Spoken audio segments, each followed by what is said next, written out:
Hello, everybody. It is me, Pacific. Happy Saturday, everybody. I bet you all been wondering, wow, where's Pacific? He did a video of his bus, he did a video of his ride to work, and he's gone. I'm trying to make a more concerted effort to do more videos that are concentrated and power-packed and really hit home. Today, we're going to be talking about girls. Marsha. We're going to be talking about girls, some of the things I have covered before, but we're going to broaden out and talk more in depth about some of this material. Where do I want to go with this?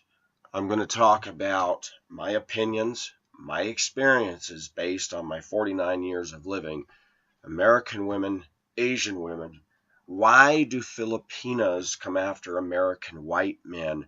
And we're going to talk about a lot of things. We're going to talk about bisexual men and men that are doing things with other men, and Pacific's opinion as to why this is exploding all across America. Let me start with a personal experience this week. Remember, I told you that after last Sunday, I had spent all day at the gal's house that I dated, took her to church. She wanted to go. She liked my church, said, man, they're even more welcoming at your church than they are mine. We chilled at her apartment for the better part of the day. I leaving at 6:30 p.m., went home, made my own dinner, and I did that because I had had about all I could take of her complaining all day long. She complained that she was tired. She complained about this, complained about work, and we're not going to recover that. And after Sunday, I was like, and she texted me Monday, have a good day, hope you're having a good day. And I'm telling you, everything in my interior being said, wow, you gotta just ignore. And I thought, no, I can't do that. And I started entertaining a belief that maybe if she sees a man who is different, a man who's not abusive, more loving, more sweet, more giving, then maybe she'll change. So this week we called a couple times, texted a few times. I texted her in the morning, hey, good morning, hope you have a great day, blah, blah, blah. A little later on, she would text back, and then maybe on her lunch hour. Yesterday, everything seemed to be going well. I texted her in the morning. She texted me later, you also have a good day, God bless you. And I sent her another text at lunch. And then about 3 on a layover, she texted me. And I flirted a little bit in a couple of texts, and she responded right away, I believe you're flirting with me, he. So last night, I sent her text. She said, I'm so tired today, and my work is texting me about more shifts, and I wish they'd all just leave me alone. And I said, I texted her, do you want to talk? May I call you? 40 minutes went by, and she calls. We talk, and she starts complaining. She's not like, oh, hi, how are you? And not, I missed you. None of that. And I thought, wow, there is just no pulling this girl up. Then she goes, I'm really tired. And I said, and she called me back, and I said, maybe I ought to just come over, give you a back massage, fix you dinner, maybe you could. No, that wouldn't work. That wouldn't work. That wouldn't work. That's been done before. And I thought, wow, what will work with this woman? And then she says this. Now, I want to tell you something. You heard what I just said. I did not text her all day. I try not to bombard her. In fact, I text her one message. I wait for her to answer, and then I'll text maybe once in the middle of the day or later. Yesterday, She had texted me something. I texted back. She responded.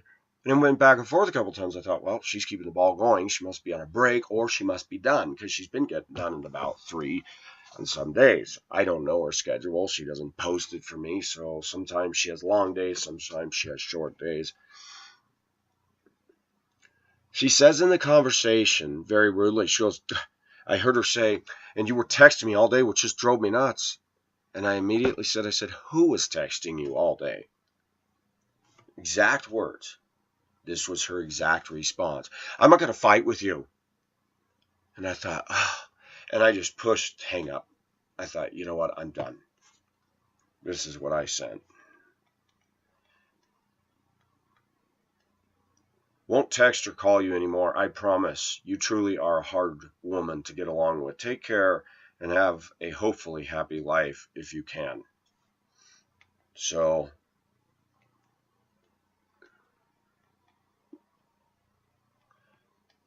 it wasn't a minute later. Oh my gosh, geez, I said I'll call you tomorrow. That's not what I had heard at all. And I didn't respond. Then she said, you don't need to get all butt hurt, laugh out loud. Now that I laughed at. We were just joking around the other day about, have you heard people use the term butt hurt? And she goes, oh my gosh, yes. And we thought that was funny and we were laughing. Okay, that made me laugh. Now that was funny. So then I sent another one, get some sleep. And yeah, you need a nappy, laugh out loud. I'm trying, called her by name. Cut me some slack. Someone is trying to get close to you. Don't push them away. Sleep well. No response. So I called my lady friend in Tennessee and I said, I'm going to tell you all this. You're a woman and I want your opinion. She sided with me. She said, you know what? That's nuts. You have been so nice to her, so polite. What is her problems? I want to tell you a couple things. We're going to talk about American women today. And you're going to say, well, Pacific, we've heard this before. Yes and no. We're going to broaden out the subject matter. This friend of mine that I have in Tennessee is one of the most agreeable, even-keeled personality women I've met. I never see bitchiness in her. I never see moodiness. She's always polite, always nice, and on a personality level, she's the kind of a girl any guy would want to get involved with. She's loving, she's sweet. I was reflecting on a woman that works with us at work. I'm not attracted to her. She's white, girl, she's heavier. She's not what I would call beautiful, but I always say hi to her. She started dating another guy who's very overweight. And both of them are suited to each other. They're both nice people. And I notice she's never bitchy, never rude, never moody. She's always consistent. I say, hey, how you doing? Good. How are you? She lived on the eastern plains of Colorado. She would be definitely a plain woman.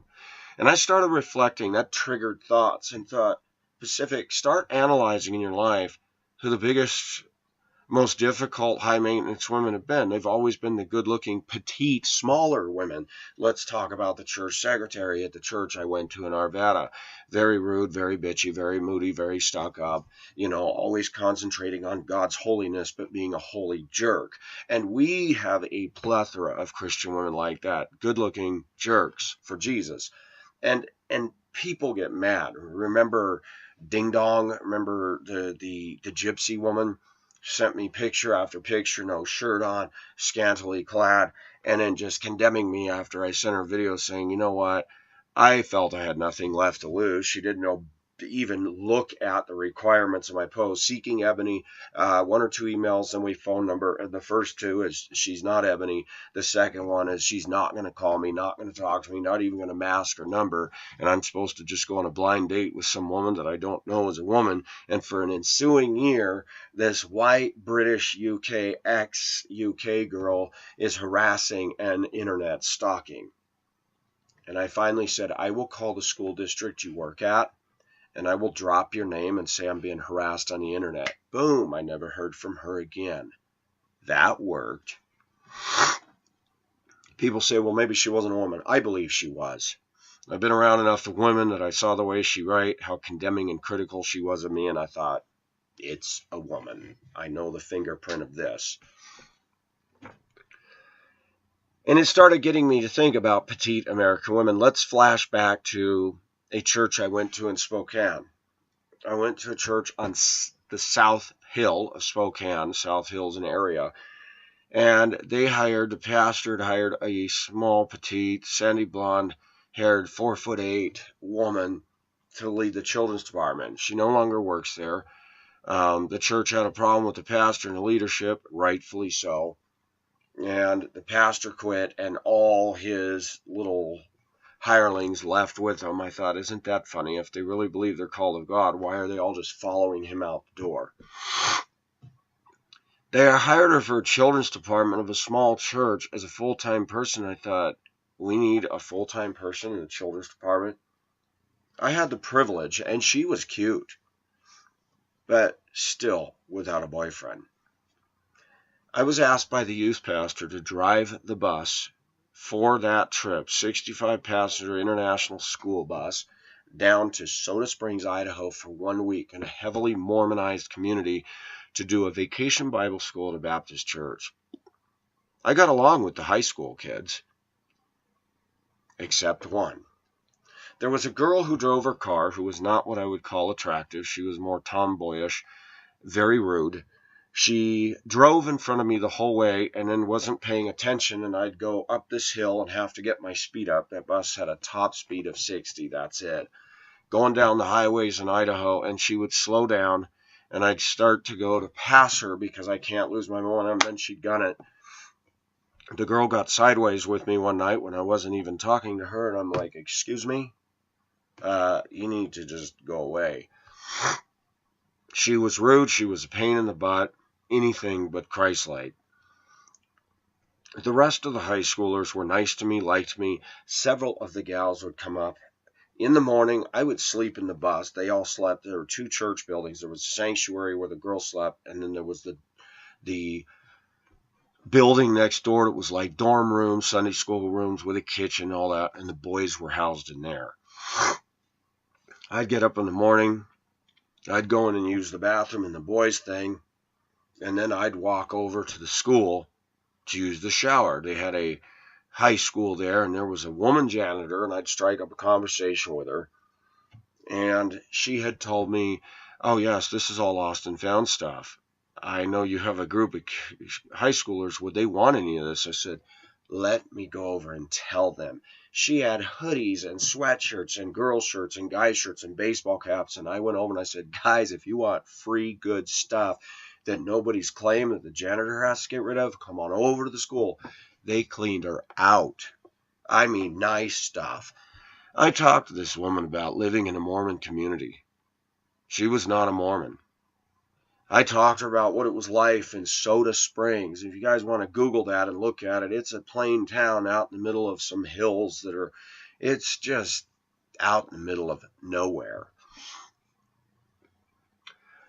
But the woman who was this children's leader ministries at this church, she was with us that whole time. A little bit younger than me. She was a firecracker of a woman. And I thought she was cute, but I didn't dare hit on her because I've had experiences with this. And as the trip progressed, I noticed she was being ruder and ruder to me. I was driving. I'd get up every morning, pleasant, greet everybody, and I'm like, wow, this woman needs to learn a lesson in tact and politeness. Anyways, I'd come out of the bus, go shower, come back, everybody'd eat their breakfast. I'm standing outside the church on the walkway, and one gal would come up and start talking to me about God, about wanting to go to college. I'm standing there leaning against the railing. She's chatting with me. I'm not hitting on her. She has her eyes on a high school boy in the group. And the pastor comes up to me and says, hey, I notice that you're talking to, the ladies a lot. I said, you know what? I go out and I'm walking and they say, hey, Mike, can we talk to you? And I'm standing right here with all the group right there. talking to them. I don't bring them to the bus. We're not around the back of the building. She goes, well, somebody brought it to my attention, and I thought, I'll bet you I know exactly who that is. This is spiritual, short, sawed-off woman in there, right? Well, I'm not going to tell you. Yeah, I know who it is. I said, by the way, you might want to check her. She's been very rude to me this whole trip, and I don't know why I've been pleasant to her. Let me tell you a true story. Been driving all day long. He finally says, well, no, I'm not saying you're doing anything wrong. Actually, I haven't observed you doing anything wrong. It's just that somebody expressed concern, and I said, why don't you just say it was Diane? I like how churches try to be so protective of people instead of going back and saying, what exactly is Mike doing? I don't see a problem here. His own wife, very immature, dressed very provocatively, thought she was all that in a bag of chips. We went to a lake, and we had some sort of everybody was sitting around, and I noticed she had several of the high school girls leaning against her, one sitting on her lap with her arms around her. True story, and I'm thinking, that's not right. I didn't say a word. And then this one girl, everybody said, let's bury her in the sand, and so we all ran and chased her. She laughed. She let us bury her legs. We started piling sand over her, and everybody was involved. Not everybody, but a bunch of people. And the pastor's wife comes over and says, I don't think it's appropriate that you should be doing that. Doing what? Well, you're an older guy. And I said, you know what? We're all burying her. And I thought, what is going on here? And I should have turned around and said, and is it appropriate for young ladies to be sitting on your lap? You're 20 years old, dressed provocatively, and you got your arms around them? Let me just tell you a quick story. That pastor ended up getting fired by the church for taking church money, taking that same group of people. They were supposed to go on a missions trip to South America, and without asking the parents or anything, he suddenly decided to take them all to Rio because he has a thing for women. He even admitted to me he struggled deeply with pornography, even though he had a hot brown skin, white wife with, and then I can't say her name, but her name is the most stupidest, immature name anybody could give a girl. I'm like, when she's 40 years old, is that going to stick with her that maybe that name is just not cool? All I'm going to tell you is part of her name was Cool. Kool, and I'm not going to tell you the rest. And I'm like, somebody must have been high when they named this girl. That whole trip, the high school girls and guys were nice to me. We had talks about theology. We had talks. They asked me about my Hong Kong experience. I didn't get into all the finer details of, the bad things. But when I went the last day that I spent driving 500 miles or so back to Spokane, somewhere in my possessions in my uncle's house in storage, I have a thing. They had made a card, put it all together, and many of them signed it saying, you are awesome, we love your stories, we love talking to you, and they were all nice to me. The ones that weren't nice were the two female leaders that came on the trip, both of which attitudes sucked. The one pastor's wife doing what I would call borderline inappropriate behavior with high school girls. The pastor himself not really being what I call anybody I'd want to emulate, hang out with. And I thought, wow, I am alone on this trip. I am alone. I was the bus driver. So driving all day, we go into some little town in Montana. And we decide to go to a campground out in the middle of nowhere. And it's late. The kids all eat first. And I decided to be polite and wait, let all the kids get fed. One of the guys says, hey, Pacific, we didn't fix you anything. Do you want anything? And this short woman is over here doing some sort of a prayer meeting in the trees about 10 feet away from the barbecue. And I very politely said, yeah, sure. She turns around and says, "Hey, Pacific, we're trying to have a prayer meeting. Do you think you could be quiet?" I said, "I'm sorry. I just answered him. He asked me if I wanted something to eat." I said, "With all due respect, I've been driving all day. Do you think I could get something to eat? And maybe you might want to move your group away from the barbecue area." She didn't take to that too kindly. And I tell you what do you do when you're a long distance away and you can't just say, "You know what, screw you," and walk and literally leave her behind? I felt awful. And I should have taken her aside and said, "You have been very unchristian and very unrude to me. I've been driving. I've been pleasant every day. I've done nothing wrong. And you've got a problem with me, and I don't know what it is. Everything I did was honorable, on the up and up." I'd go into they had a big, large room in the building next door, and they had some games and fun.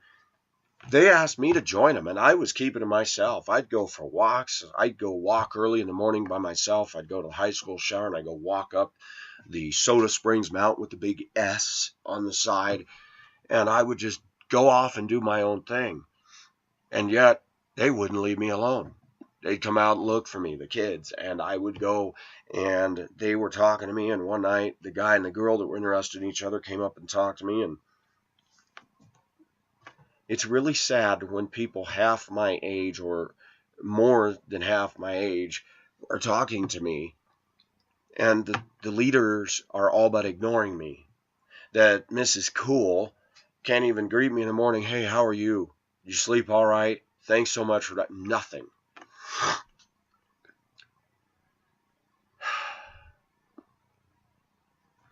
It has been my experiences. Short, petite, good-looking American women are some of the worst personalities to deal with moodiness, bitchiness, unkindness, and very difficult women to please. So when I talked to my friend in Tennessee about this gal that I dated last week, I said, I'm not going to be so nice. When and if she calls today, we have our company picnic today, going to pick up my Filipino friend, and we're going to go to it. And I had told this friend of mine, this lady I dated, "If you want to go, I'll be more than happy to pick you up, but I don't think you like to get up early. We need to be there by 11. And she said, "Well, I got some things to do." I said, "That's fine." I said, "If you want to be with me later, I'll let you call that." And that was a couple days ago. I'm not going to text her, and I'm not going to call her this morning. Ball's in her court. But if she starts saying anything about driving me nuts, I'm going to say, "You know what? I'm going to tell you something. There is no man that's going to put up with this behavior of yours. None. You've attracted men that you're not wild about. I'm being nice. I have done everything I can to not offend you.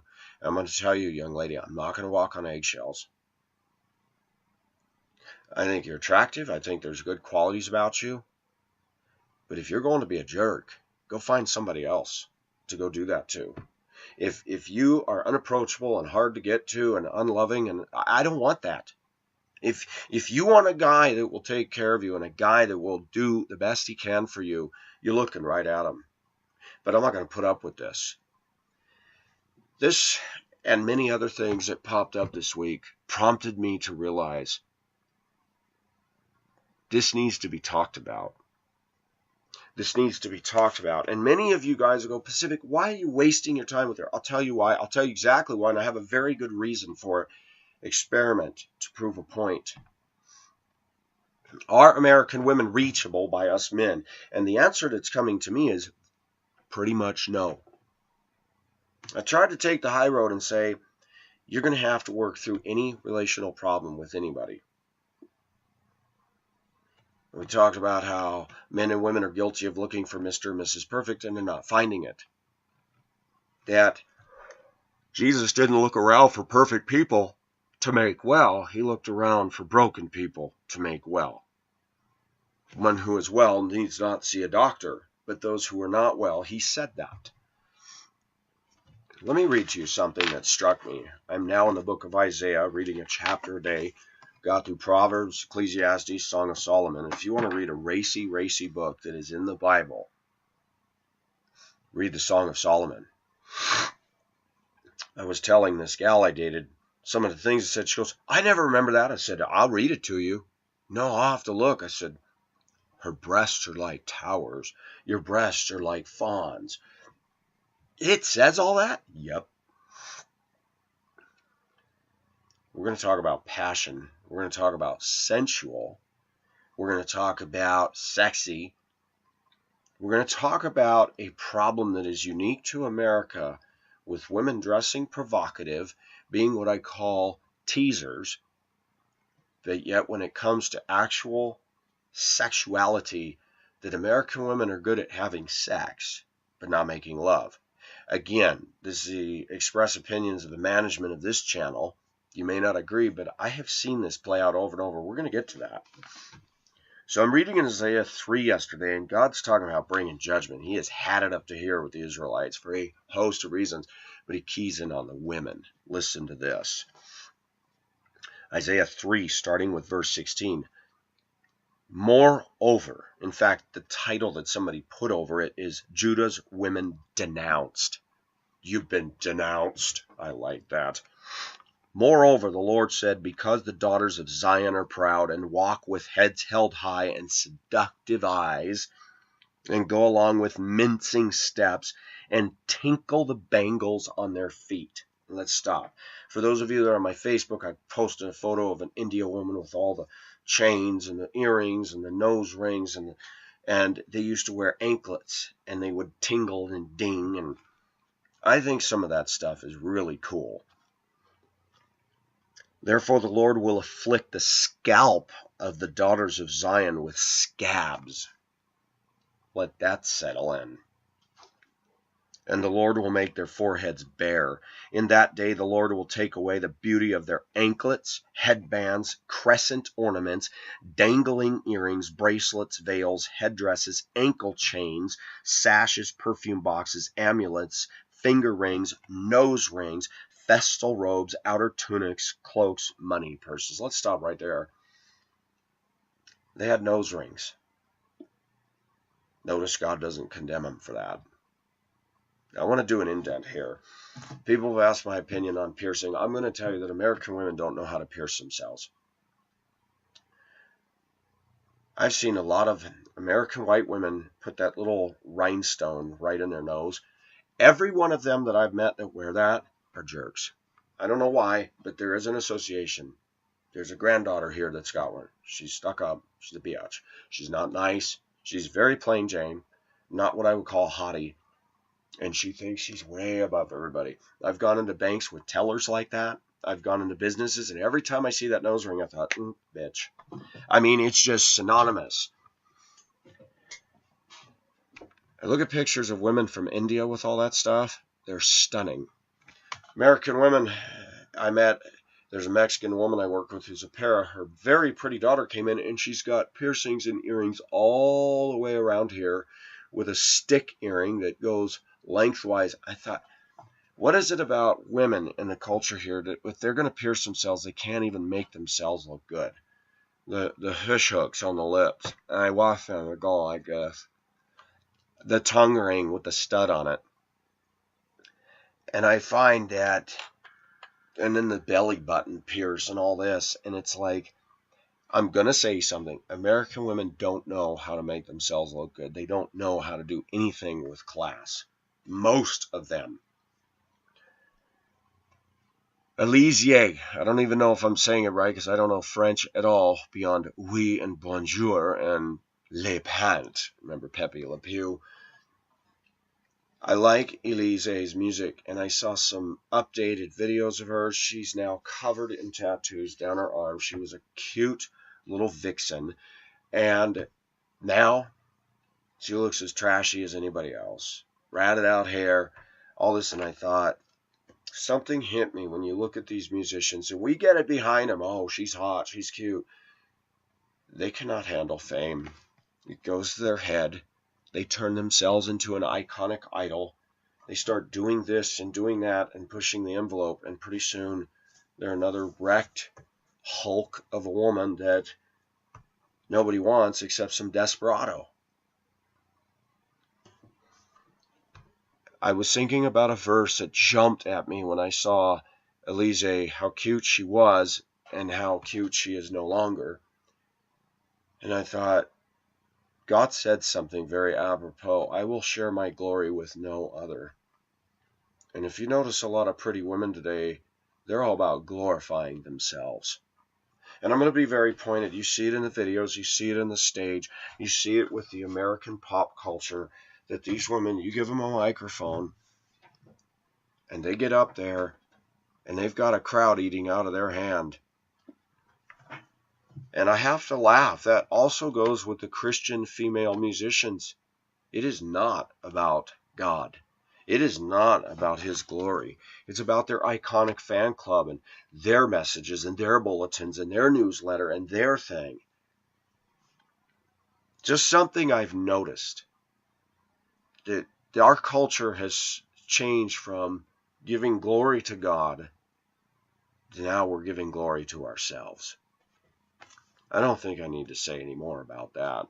Let's read on verse 24. Now it will come about that instead of sweet perfume, there will be putrefaction, rotting flesh. Yuck. Instead of a belt, a rope. Instead of a well-set hair, a plucked-out scalp. Instead of fine clothes, a donning of sackcloth, and branding instead of your beauty. Your men will fall by the sword, and your mighty ones in battle, and her gates will lament and mourn, and deserted she will sit on the ground.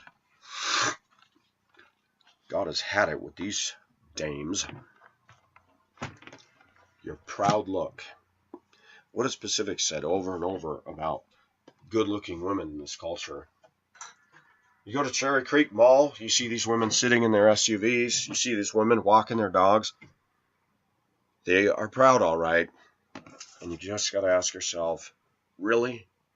Now, I've already covered that I think American women are nothing but clones. We all go to the same coffee shop. We all buy the same boring, dowdy clothes. We all buy the same SUV. And we all think we're so unique and special, and you don't know me. Oh, I know you, honey. There's about 30 million of you that are all exactly the same. Cookie cutters. We all go to Einstein Bagels. We all go to trendy Starbucks. We all go to this. And we all talk about the same boring junk. I wrote some notes. One of the things that I've heard over and over, my friend in Vermont talked to me the other day and he said, you know, at church, I've talked to the men. Many of us men have talked, and they said they're not getting any by their wives. This has been a subject that's come up a lot. American Christian men, their wives aren't making love to them.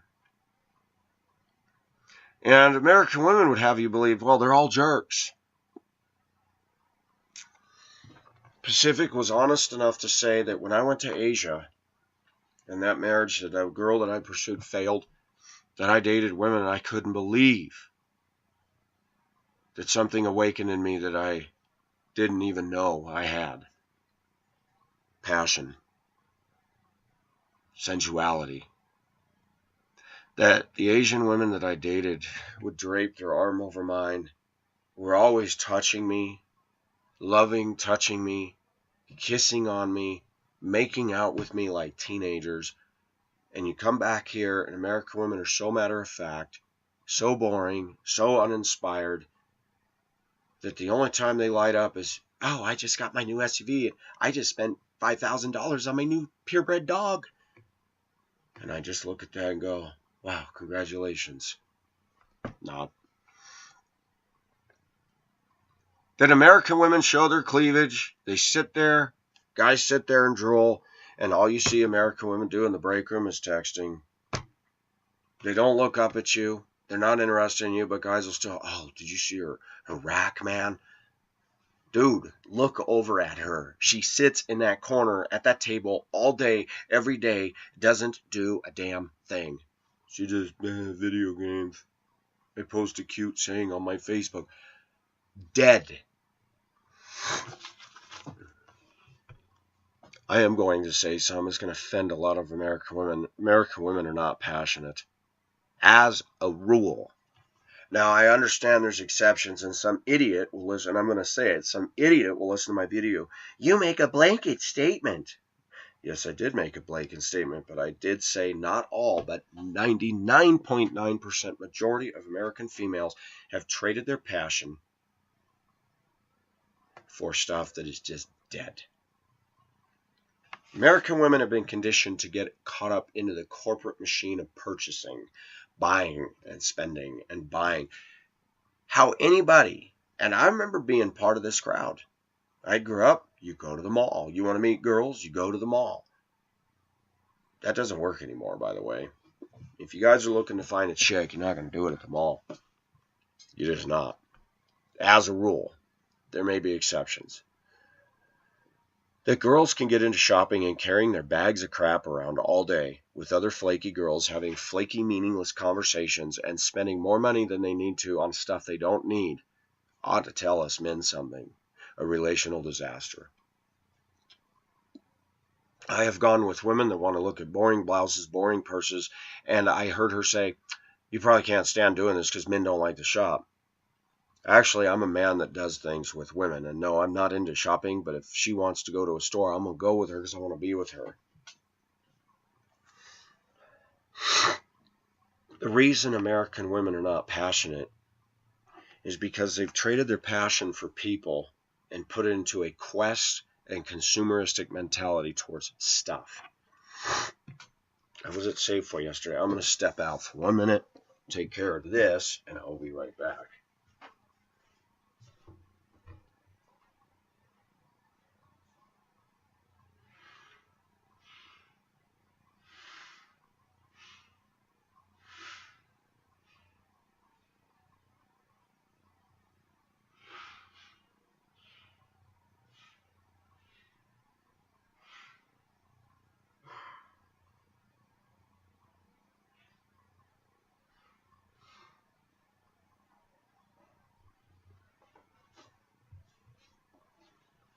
Kind of like TV. You all ran and went to the bathroom real quick and got your munchies, right?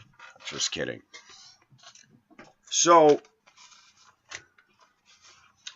yesterday, I went to Safeway with 3 other women. One's a Jehovah's Witness, Hispanic. 2 were black, heavy. And the one black woman, she was from the other terminal. And she seemed nice, and I started talking, and several times I'd ask her a question, and she would not answer me and ignore me and talk to the other woman. And I noticed the interaction. Girl, your hair looks so good. Oh, yours does too. And back and forth. And she said something. I said, oh, what was that? No answer. And I thought, it's funny. I'm just going to say it. A lot of women just aren't into men. But there was another dynamic that she probably didn't care for white people, so here I am. She drove the bus. We're allowed to get in one bus, and when we have a big group excursion somewhere, we're allowed to take one bus jointly, go somewhere, and go eat if it's a remain. So she was the designated driver. But we went into Safeway, and I was waiting with the one from my terminal to ring up her order. I had already bought my stuff. And there was the clerk, a short Hispanic woman that was quite pudgy. And then there was the bagger, who was a white woman who was pudgy. Neither one of them were what I would call good looking at all. And I don't know how the subject came up. But my coworker said something. And the one bagger said, oh, I won't date a man unless he has money. And I came so close to saying, you got to be kidding me. Do you think a guy with big money is going to go after you? The other woman said, well, if my husband ever dies, I'm going to definitely go after somebody who's got money. Good luck, ladies. Guys that have money are not going to choose frumpy and dumpy. They're just not going to do it. Not unless they're so dang hard up. And I can't even imagine that. Something that American women don't realize, especially the I'm a little bit chunky crowd, is that guys with money don't choose you. Guys with money can afford to purchase the woman they want. And what they're going to get is not a good relationship. They're going to get a good body. That's it. It's like buying cars. They're going to go out and see a hot-looking body on a GTO car, but the inside's are no good. The seats are rotted, the engine leaks oil, the transmission doesn't work. We have learned in America to be all about image, and we're not about this. And what you see happening over and over is that women have not been conditioned in our society to work on the heart at all. You can take this to the fat girl community. You can take this to the high maintenance yuppie girl community. You can take this to the petite, small breasted, very cute little women out there. You can take it on all levels. That they are conditioned by Cosmopolitan, Elle, People, Us magazine, all the modern media to focus on the externals, by what you drive, what kind of house you live in, the stuff you own, by how you coif up your hair, how you put on all the makeup, the clothing you wear. And have you noticed that American women, you go to an American women's store, whether it's Target or Kmart, and it's nothing but boring, dowdy clothing. Then I go to Hong Kong, and the Filipinos wear cute shirts with sequins and glittery, sparkly stuff, and cute shirts, black with all that detail. And I go, why are the Filipinos, when they're dressing, so much cuter than American women who can spend all the money, way more than the Filipinos can? That's a good question. I don't know. And yet, American women think that what they bought is cute. And I'm going, cute? If you're into cookie-cutter manufacturing and there's 29 billion of these things flooding the market, and it's not even cute. I'm going to take a break here. I'm going to take one last stab at two Safeway clerks. I'm like, you're bagging groceries. You're running a cash register. I'm going to tell you something right now. Just as you're all about wanting men with money, they're going to want a woman who's more higher profile than a Safeway bagger and a clerk checkout. This stuff pisses Pacific off. I wouldn't even be interested in dating those two women, even if they threw themselves at me and be like, I can't get into you. But they're gonna go after a man with money. Well, you'll go to your grave empty-handed, babes. I promise you that. Somebody wanted me to do a video, and I couldn't do hour or 2 hour discussion on this because it's limited in what I have to say about it. Could you, Pacific, do a video on why Filipinos go after white American women, or white American men, excuse me?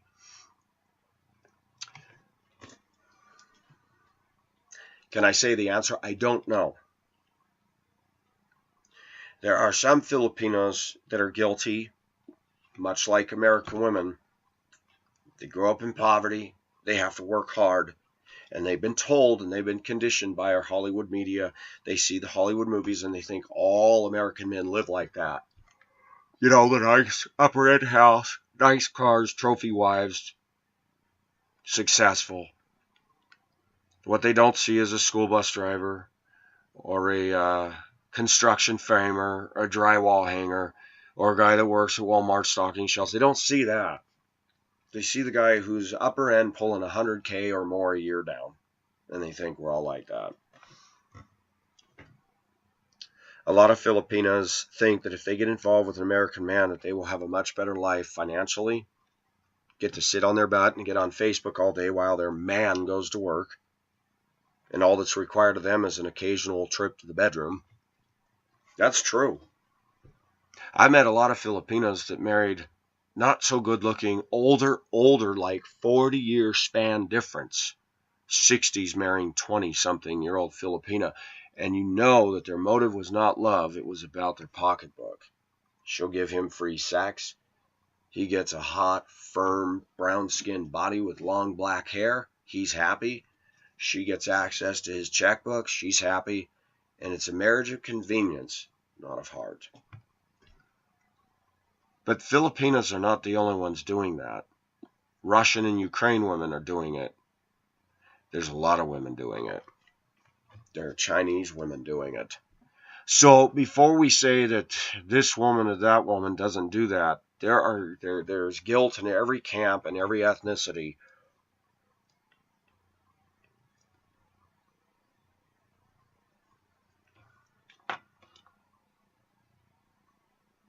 I've told you about an alpha black female that works at our place, and I actually bristle every time I hear her open her mouth. I want to say, shut up.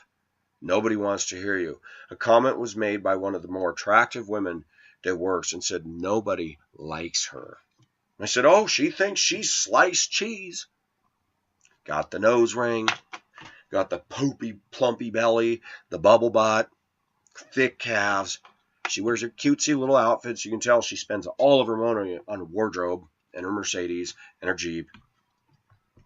She walks in the room and has to be heard by everybody. And I asked somebody the other day, what is it that causes a woman to be so inflated with herself and she can't look around and realize that most people in here just kind of look at her and go, you know what, we're not impressed. A bus driver born and raised in Denver who's never been anywhere in her life, and she thinks she's the queen of everything. I don't know, but we've got a ton of women like that in this culture. Women that are not attractive, women that are not pretty inside or outside. And then all the fat women come at her, oh, I like your shoes. And they always compliment her, fueling that ego. And I'm going, you know what? Your shoes aren't cute. Your outfit isn't cute. You're not cute. You're irritating. You're annoying. And I sit at a table that the minute she opens her mouth, that several people whisper to me, oh, God, shut up. And I sit there and go, man, I wish somebody would just lay her out and knock that pride right out of her and put her in her place. I just read to you Isaiah 3. Their day is coming. And you know what's funny is even her, oh, I believe in God. Yeah, I'm sure. I don't think God believes in you, though. And I want to clarify and qualify that. God so loved the world that he gave his only begotten son. But you look at a woman like that, I don't think she's about the glory of God. She's about the glory of herself.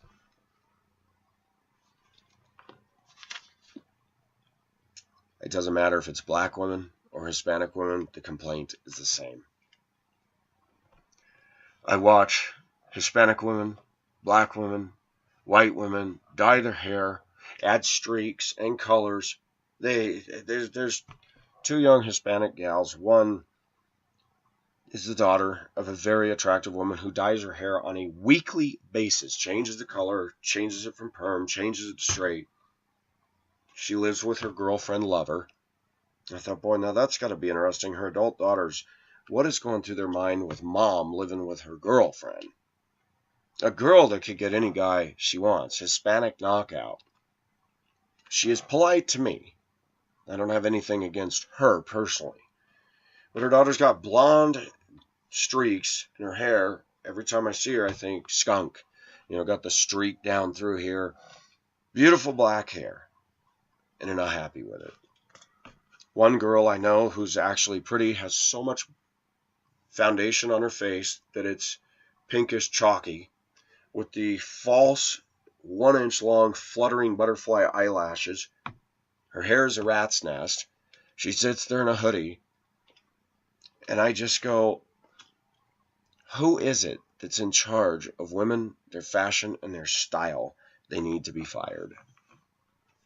It's like, this woman is pretty. If I was to be her manager, I'd say, we're going to get that purple out of your hair. We're going to let it grow back to the black. We're going to take all that foundation off your face. We're going to put you in a hot little shirt with sparkles on it. And we're going to make you stand out head and shoulders above everybody else. Women have recently gotten onto my feminism is destroying Western women and Western women are destroying themselves. And women says, who are you to judge whether a woman can dye her hair or not? Who are you to judge me whether I can judge a woman who dyes her hair or not? Back at ya. I can judge anything I want. Show me in here where I can't. Thou shalt not judge. Don't judge lest you be judged.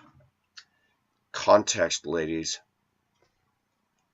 If you don't know Jesus Christ, that means you have a beam in your eye. You're not fit. You're not discerning. You don't have the Holy Spirit in you. You're not able to judge spiritual things. You cannot. The Pharisees run around judging everybody, and they were lost souls headed for hell. Jesus said, woe to you, scribes and Pharisees. You go over land and sea to win a single convert, and when you do, you make him twice as much a son of hell as you. excuse me, he called the religious leaders hellbound brood of vipers, serpents, whitewashed sepulchres, another word for tombstones. I can judge what people do. I can judge actions and I can judge words, and you bet I can judge beauty. I can judge, boy, that outfit looks just nasty on her. That does not make her face look good. Do I go up and tell that to them? No, but I can think it in my heart. I'm not going to be standing before God and held accountable for that. If I walk up and say, boy, you look like crap today, yeah, God's going to judge me for that, even if it's true. To go up and hurt somebody is wrong. Sometimes you need to keep your thoughts to yourself.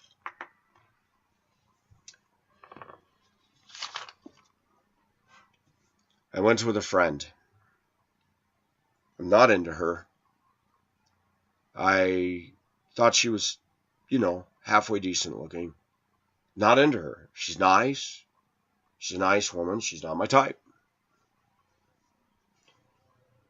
And she made a comment to me one day, don't get any ideas. Don't think that we're going on a date. I didn't even think of it as a date. We're just getting together and doing something because you have been bothering me to do something, and I'm going to go do something with you. How many times I've had American women always bring up the sex subject. I haven't said one word about it, and they clear the air right now.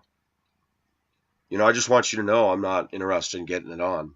I wasn't even looking at you that way, hon.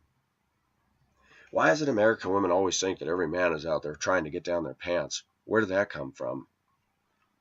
That's an epidemic, by the way. And I don't know why. Let me tell you about something that happened yesterday. I want to tell you a little bit about Pacific and the way I think.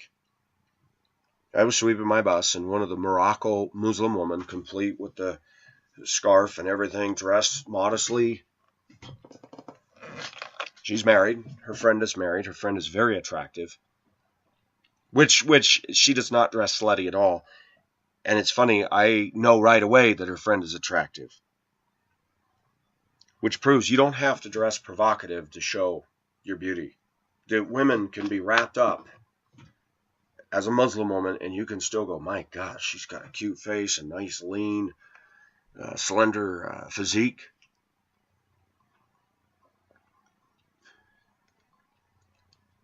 They're both friends, but the one's a little more dominant than the other. And she goes, Pacific, why do you wear those wigs? You are so handsome, and you wear those, and I hate it when you wear those. And I haven't worn them. I got rid of them. One went in the trash, and one went to work. And somebody's daughter took it. I had my fun. It was fun, and I'm done with it. Two Muslim women. The younger one said, man, you don't even look 50. You're so young looking. You're so handsome.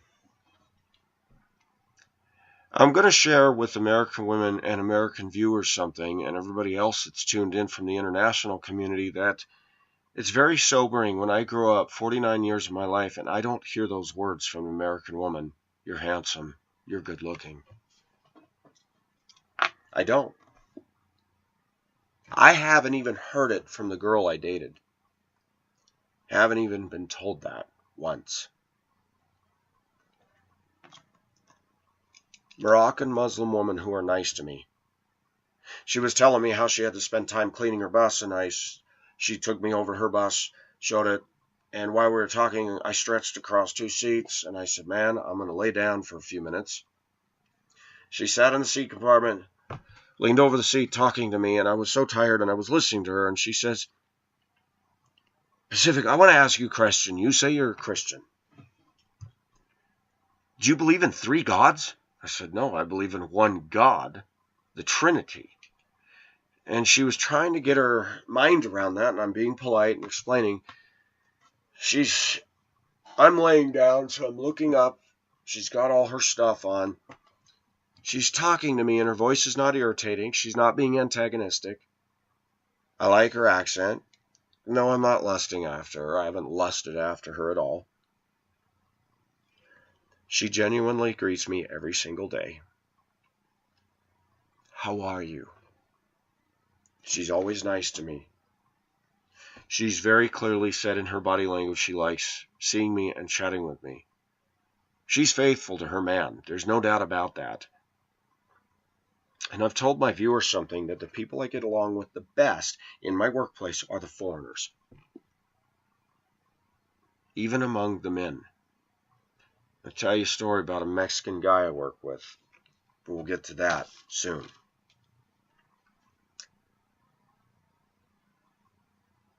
She's leaning over me, talking. Her voice is soothing and comforting, and I'm starting to lilt off, going, man, I love that accent of hers, that Moroccan accent. And I'm listening to what she's saying, but yeah, I'm starting to go into la la land. I'm like, gosh, I'm tired. And we've got time before we pick up the group. And then I hear her go, you're getting sleepy. I said, I'm listening. She just smiles, and then somebody comes up and says, hey, what time are we supposed to go? And that ends the conversation.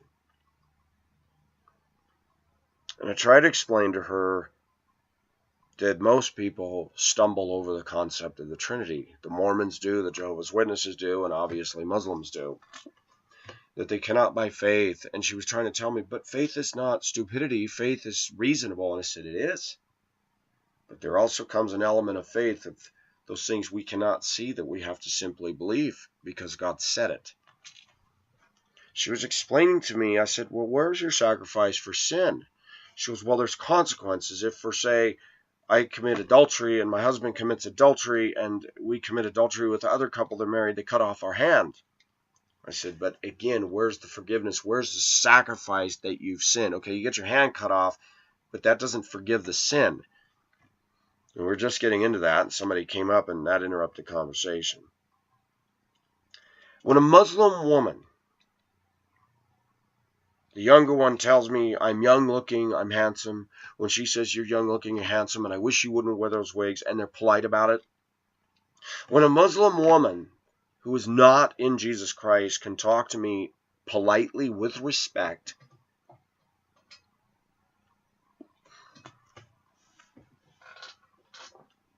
and then you get around Christian women who are bitchy, who are rude, who wear Jesus on their sleeve but not in their heart. And they miss all of the verses that have to deal with kind-hearted, tender-hearted, forgiving as Christ forgave. And you find most women are not kind-hearted, not tender-hearted, not forgiving as Christ, but they hold on and nurture and incubate a grudge. And they keep it going for 30 years. Case in point, my ex-wife. My ex-wife is one of the most immature women I am dealing with to this day. Totally in denial, a complete neurotic projectionist, has single-handedly ruined and turned my son against me, all by herself. She has talked so much crap about me over the years.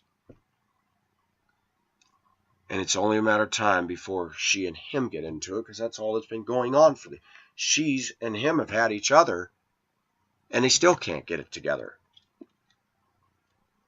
A sick woman who's happy that now my son, because I've talked about his friends, is now saying hurtful, untrue, slanderous, offensive, completely disrespecting, the kind of disrespect that would call for me to lay him out, as we used to do in the 40s, not me, but that if he'd have talked to my grandpa that way, my grandpa would have sent him packing. And now she's getting along with him because I know the M.O. Oh, good. I'm glad you're showing. Now I can go to my friends and save face. Oh, he's showing all his anger towards Dad. And now she's being nice and spoiling him and letting him go there. Never mind, he's skipping school.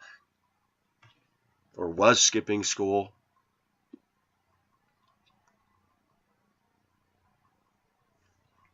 This is not just my story.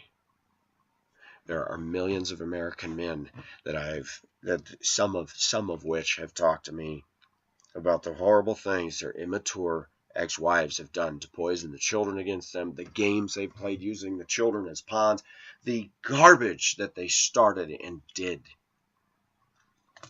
Godly men that have been married to women in the church, godly men in ministry, that their wives thinks were not good, and the husband tried to keep the marriage together, and then the girl made some false accusation, divorced the husband, and then went and told the whole church all these lies, and the whole church runs the guy out and takes the side of the women. I'd like people to find in the Bible we're supposed to take a side based on the sexes. The Bible is very clear. Let every matter be established in 2 or 3 witnesses. Do not entertain an accusation except there be witnesses. And women think that a witness is just her vocally telling a bunch of women that that's all that's needed. I'm going to tell you something, women. You're full of it. You telling a story is not evidence. It just isn't. Let's talk about a Mexican guy from Mexico City. I like him. I get along with him. He's got a very hot-looking Hispanic wife. He showed me a picture. I'm like, you're married to that? Oh, yeah. Every time I see him, he tells me a story. He says, she wouldn't even make love, man. I said, what is her problem? I don't know. He says, I came in the kitchen one day and she had no bra on and her stuff was poking through and I just looked at her and smiled. And she goes, you're such a pervert.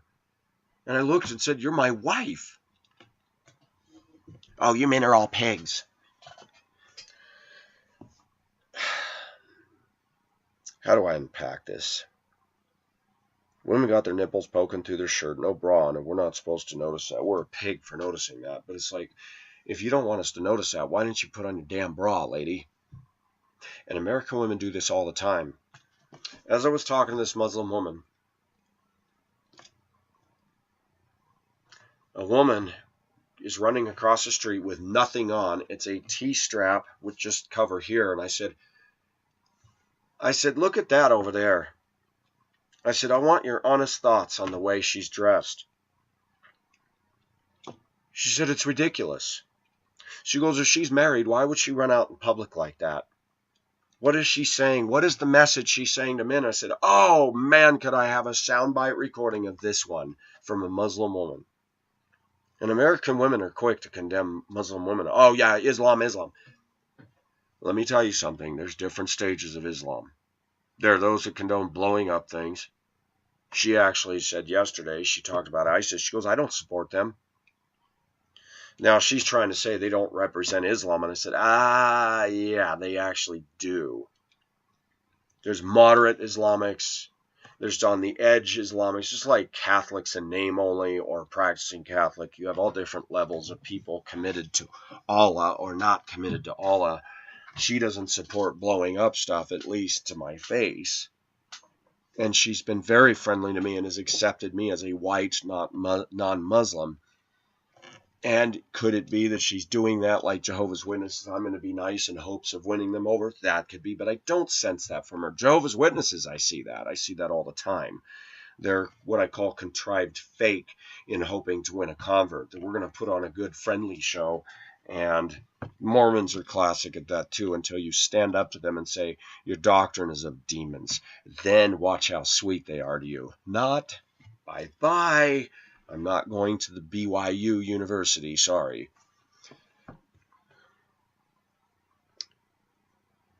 We had a lengthy discussion about the way women dress in this culture. She goes, you know, when they're showing everything, what do you think the man thinks? He's only thinking one thing. And then those same women wonder why men look at them that way. I said, American women are the biggest hypocrites in the world that way. They'll sit there and say, I have the freedom to dress any way they want. Yes, you do, women. In America, you have the freedom, but I have the freedom to say you're dressing like a whore. And if that bothers you and you get butthurt, I don't know what to tell you. Go get counseling. Because if you can't understand that when you're dressed like a slut, I'm going to think slutty thoughts, there's something wrong with you. To say all men are pigs while you're dressing like a slut, trolling is when you throw a bait in the water and you're just dragging it and your boat's going along and all the fish are going, oh, look at that. And that's what you're doing, and you know what you're doing. There's even a song, American Women. Listen to the words of that, American Women. That's my tune.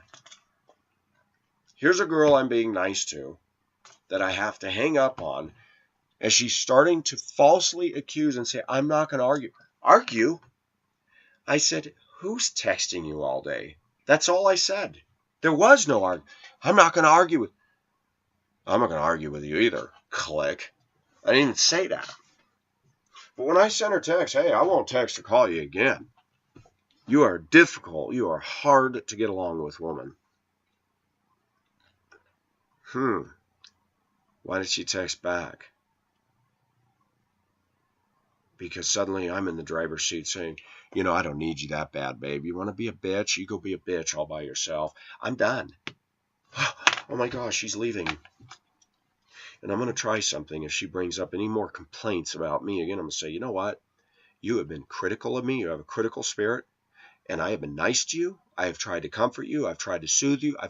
What is your problem, lady? How many men do you think are going to put up with you? You're going to die alone, and you're going to do nothing but attract men that are going to look at you for one thing, because that's all the only string you're playing is your looks, because you're not very nice. If you want a man to love on you and to take care of you and console you and comfort you, you might want to start doing some of the same. Yes, in America, if you want a woman, sometimes a man has to be a bit of a jerk and say some hard things that they don't want to hear. Because you know what I'm learning? When you're nice, they shite all over you. I'm ready to take it to the next level and say, you know what? You're being a bitch. And if you want to do that, you go find somebody who's willing to put up with that. I've heard your story. I've heard about your ex. I've heard about guys you've dated. I'm not like them. You're driving me away, and I guarantee you that after I'm gone, you're not going to find somebody that's going to sweep you off your feet that's going to be great. Yeah, you might find some biker that'll let you ride on the back of his Harley, but you're also going to get a biker mentality. The guy that's going to be rough in the bedroom with you, a guy that's going to drive you nuts, and you'll be kicking him out of your place. What do you want, lady? What do you want? I don't need that.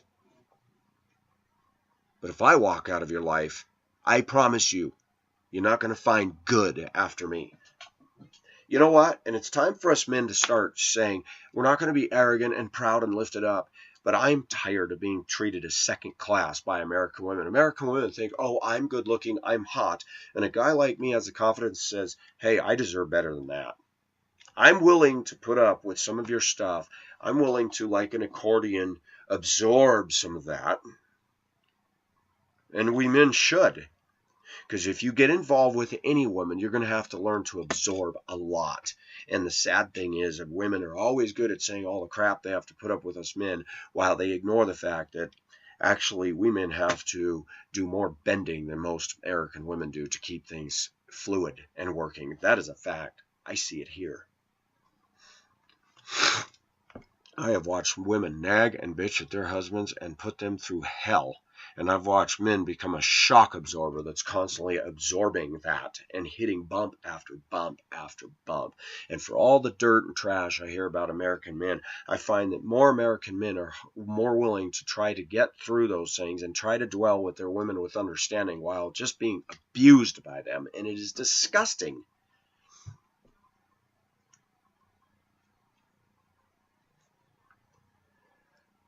I like petite, smaller women. I like women that are shorter than me, smaller breasted, small, nice, lean frames, more androgynous. I don't like the hips. I don't like the bubble butts. I like a woman whose physique straight down on the sides is more like myself. That's my preference. I like women with jet black hair. She doesn't have it. But I've been back 3 years in Pacifics trying to accept the fact I live in this culture. And you have to make lemonade when you're dealt lemons. The girl does have good qualities. Her apartment is spotless. It is clean. It is tidy. It's not full of junk. It's not full of clutter. That is huge for me. Most American women are closet maniac pigs with their spending. I don't see that with her. It's simply appointed. She's clean herself. She doesn't have bad breath. She doesn't have BO. She shaves under here. Those are good things. She's in the care industry. And it's easy to say, oh, Pacific, write her off. did God do that with me? Now, I'm only going to go so far because I'm human too. And it's like, you know what? You either get on the boat or I'm going to leave you at the dock because I'm unwrapping the lines from that bollard over there and I'm putting out to sea. You're either with me or you're not. And if I got to leave you there and go on my voyage, well, then so be it. At least it'd be more peaceful on my boat ride instead of all this bickering. And I don't bicker. American women, when men are trying to comfort you, and it may not be in the way you like, but if you're just bitching and nagging at them, this Mexican guy has admitted, I have flirted with other women. My wife won't make love to me. She's not sweet to me.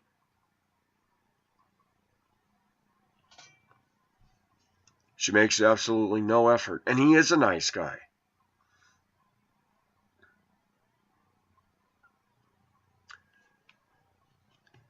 I hear more men telling me their wives are dead in bed. I hear more men telling me, I try to get close to her. She doesn't want to be romantic. And the women would counter with, well, because the guy this, that. Some of the guys I know are very kind. They're hard workers. They do everything they can to please their woman, and that's not good enough. American women, instead of listening to the preacher from the pulpit, are listening to the pulpit of pop culture. And the pop culture has got an attitude. The pop culture is, I'm not going to put up with that. I'm going to sit on my velvet pillow and smart off. And if he doesn't meet up to my expectations, and you know what? We see that more and more and more. Now let's go into another area, and I touched on this in another video 2 summers ago when I was by the swimming pool in the backyard, that said that the reason a lot of men have become bisexual is because of American women. And American women don't want to hear that. But it's time to lay it out there. American women are good at blaming their embracing lesbian behavior on us men. And by the way, that's not entirely true. There are some that have been through abusive situations, either by their fathers, brothers, other significant men in their lives, exes, that they finally just go into the arms of another woman. But why is it women can hide behind that? And those same women will turn around and go, oh my gosh, 2 guys together? That is so disgusting. I've heard lesbians say that. So you think it's okay for 2 girls to be nude on nude, and it's not okay for 2 guys to be nude on nude? What part of hypocrisy do you not understand? I mean, God has flat out said unnatural. Both of it. And people get mad. My own son called me homophobic because I said, no, you're not born that way. I'm going to tell you something. There's a demonic inspired movement with this gay thing, and it is getting worse. They're trying to make, Republicans are even starting agreeing that they want to make hate speech laws. Be careful about that. In Canada, if a preacher stands up in his pulpit on Sunday morning and says homosexuality is a sin, if a homosexual is sitting in there as an offended, he can call the police and that guy can be arrested. Did you know that? It's happened. It's a fact. If we let America start censoring our speech, there's a difference between hating on somebody and causing persecution, physical harassment, destruction of property, written or verbal stuff. And I don't endorse that.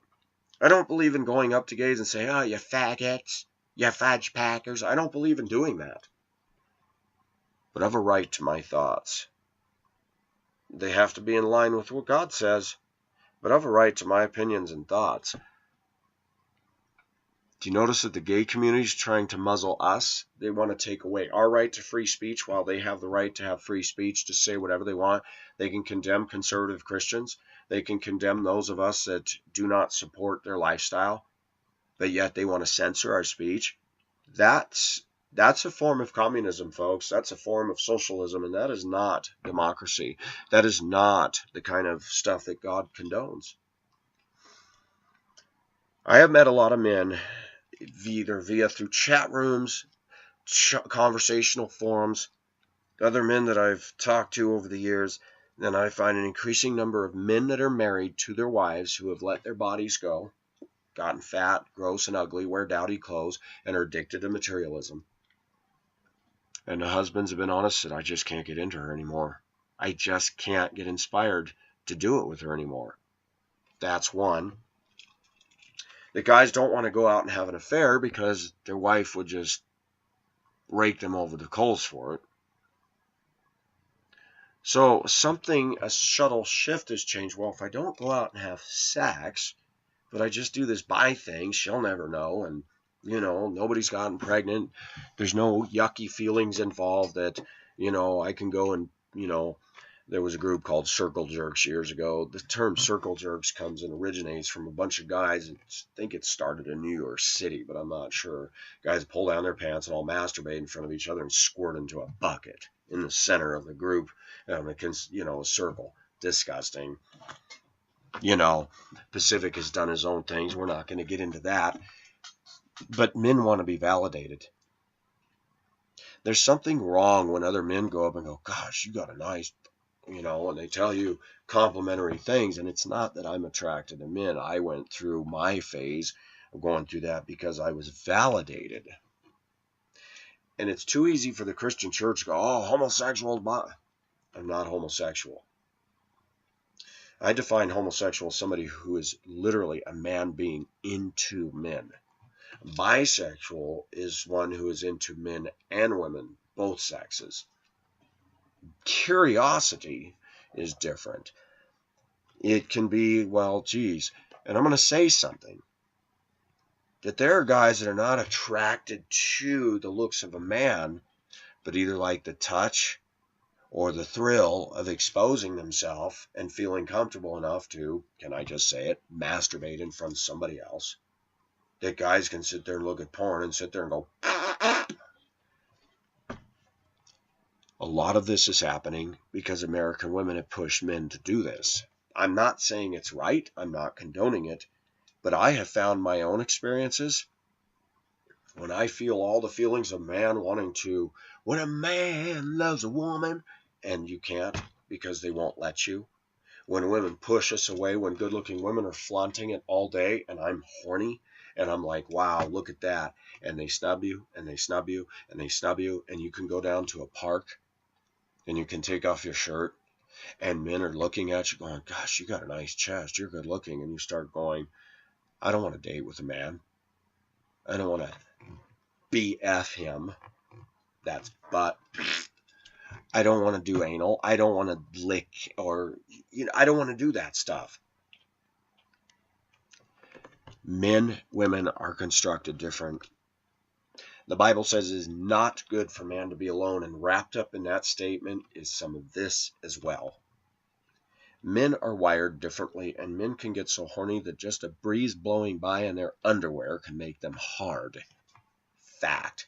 I have a friend from Mammoth Elementary School. We're still friends. He's a truck driver. He is not gay, but he and I have men discussions a lot. And he says, gosh, remember when we were in junior high that just the wind blowing by would give you a woody? I said, oh gosh. I said, remember those gay little shorts we had to wear in PE, those yellow gold shorts that were so thin that if anybody had an erection, everybody saw it? He goes, gosh, I hated that. I'm sitting in gym class with girls stretching and their shirts lifting up here, and you're seeing everything, and they're bending over and you can see nipples and everything, and I'm stretching and I'm suddenly feeling something rise below, and those shorts would be pitched like a tent, and I find myself sitting like this, and my friend saw that and says, look, he's holding. I said, shut up. Don't you dare say a word. Yes, I'm holding it down. Down, boy. I'm going to tell you something. We men grew up with some rough stuff. In the locker room, people stand around comparing penis sizes. You're in there, I go in there. I'm not even thinking that. I want to get my pants on and get out of there. Get out of those stupid little fruity tooty shorts. And guys are in there, messing around. And boy, you talk about self-esteem issues, and you talk about stuff that causes neurosis. I'll never forget when other guys, look, he's got hair. He's got hair. Oh, gosh, you guys are looking at that? You guys are sick. I don't want to see that. I'm here to get dressed and get out of here. What are you all doing staring at everybody's butt in the shower and they're, ugh. I'm telling you, junior high is a weird age. The lines are being blurred today. And a lot of that is in large part A lot of that is in large part to the way women are treating men today. And people ask me, I find it funny, the vitriolic hatred that women exercise on my channel, that I have to finally block them, report them, because it's just abusive, foul, immature speech, that I'm being condemned for airing my experiences and views on what I go through with American women, and they give me crap for that. Oh, but you guys can bitch till the cows come home about American men, how crappy they are, how bad they are. And we've heard this mantra for 30, 40 years. And I'm sitting here going, gosh, I'm not like that. I'm not rough in the bedroom. I don't come home with BO. I don't bristle up against a woman and cut into her face when I kiss her. If I do kiss her and I've got stubble, I'm very careful. Let's talk about the difference between American women. There's a woman I hooked up with in Idaho. I met her on Craigslist. She was a little bit heavier, but she was sexy. She was cute. She had long blondish hair. She lived in Coeur d'Alene. And she said, oh my gosh, you're so good looking. And I'm not going to get into details. I'm not bragging. I'm simply using the experiences to speak. I'm not saying these things pleased God. They didn't. But I'll call her Shauna. I had my truck was in much nicer shape, and still had the running boards, no dents or rust or anything. And I met her, Spokane Valley. We went at a restaurant. She pulls up in one of the Dodge Chargers that was the color of my car, or my truck. And I got out and I said, good color choice. She goes, oh my gosh. And I, for one fleshly moment, thought, oh, our vehicles would look so good together. She agreed. We went to lunch, and she did have a sexiness about her. The next time we met, we fooled around in my truck. Fooled around so much that we parked at the head of a trail, and there was nobody there. It was in the woods, and we're there buck naked in my truck, and guess what? Some SUV pulls up, and they start unloading their bikes, and I have no tinted windows, and I'm like, oh great. She's laying underneath me. I grab my hoodie, throw it over my butt. I lay over her, throw my shirt over her. Said, we're just going to lay there until they leave, because the minute we get up, they're going to see everything. And she's sitting there giggling, going, oh my gosh, this is so embarrassing. I said, but it's fun, isn't it? I don't know these people. I don't care, but we need to make sure they get out of here quickly, because if they got a cell phone, they could call on us, and who knows what would happen. As soon as they got out down the trail, we put our clothes on and left and continued doing it somewhere else. She was passionate. I mean, her fingers through my hair, the whole thing. She was not a 10, but she moved me. My experience has been, she was white too.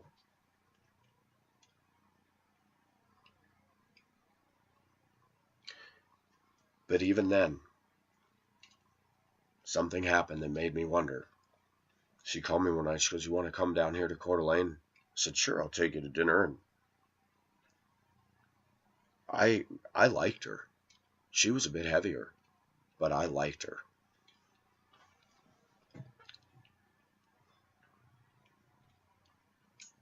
Her daughter had an outing one night, so she would not be there. We were at her house, and we made love. And I'm going to say something. I'm going to say something very blunt, and many of my viewers are, gosh, you got to tell these details? Yes, I do. She goes, oh my gosh, you're the only guy that can reach me over and over again.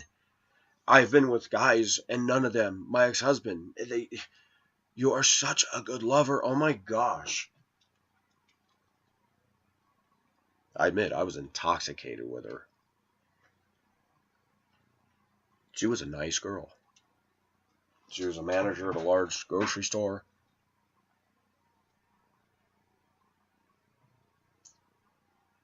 Yes, she was a Christian, and we were living in sin. We made love that night. And it was getting late. We laid around and talked, and I said, well, I better let you go. And when I got up to leave, we walked down the hall, and I noticed her countenance changed. I'm like, whoa, what happened? When to leave, I said, hey, I'll see you later. She goes, yeah, take care. And she suddenly got real serious, real cold.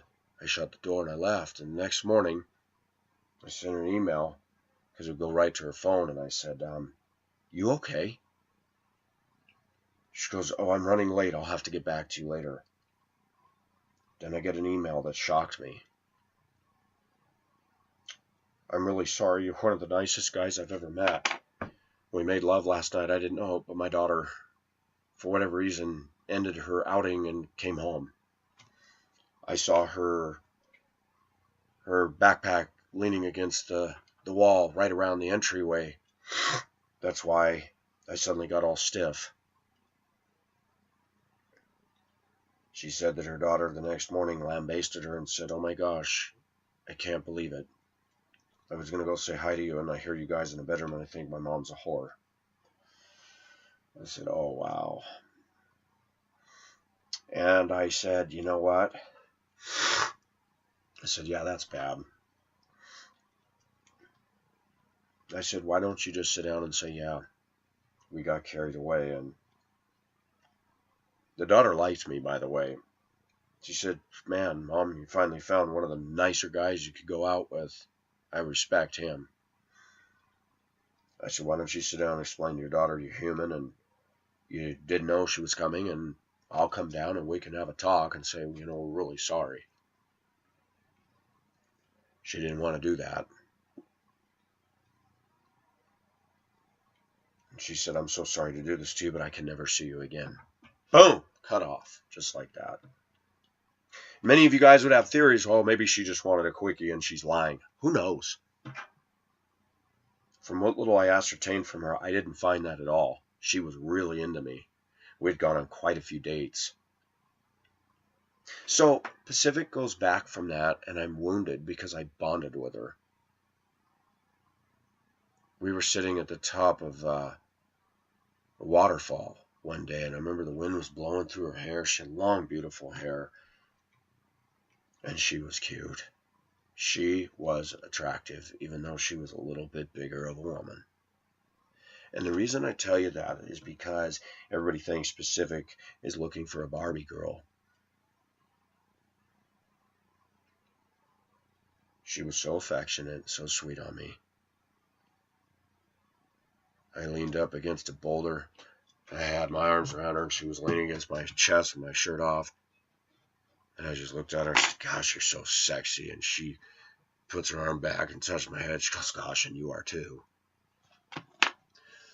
I share this story so that American women will stop throwing out that same old bullcrap. Oh, you just hate American women. No, I don't.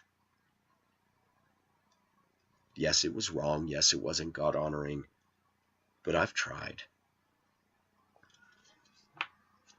I told you about a petite. She had a beautiful tan. Girl that I fell for hard in Duluth. I was in my 20s. She was a month from 18, and she came on to me, and she was a camp counselor on my bus for the summer YMCA program. She flirted with me. She came on to me, and she goes, what are you doing tonight after everybody was off the bus? I said, I'm going home. She knew where I lived because every day, so shifting gears and going up the hill, I said, there's my place. 1 West 4th Street, big old billboard on the front. It used to be a corner store. Now, a duplex, upper, lower apartment. I lived on the top floor. She said, my dad will drop me off. I said, your dad knows that, that I'm driving your bus and I'm older. Yeah, I told him about you, and he said, sounds like he's a nice guy. All I got to do is tell him he'll drive me to town. Like, shoot, parents are okay with it. I'm going out with her. I wasn't hugely older than her. I was in my mid-20s then. And she was never bitchy. She was never rude. She wasn't as affectionate as I was, I will tell you that. but she loved the affection I gave her. We'd go walk along Superior, Lake Superior, hand in hand. We'd go swimming. It will shock you. She was the first girl I ever made love with. And remember, I told you I'd been married to wife number one. We never made love. We never had sex. Couldn't go into her. I thought there was something wrong with me. It wasn't. God has protected me from a lot of stuff. For the amount of mercy He showed me, I'm humbled, because other people go out and they get involved with a woman. They do it once. They're pregnant, falling out, child support. I thank God He didn't let me get her pregnant, the first wife.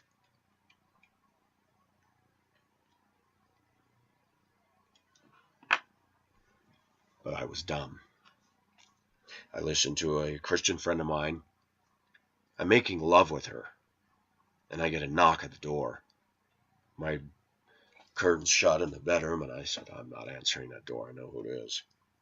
And he's knocking and banging and knocking and banging and knocking and banging.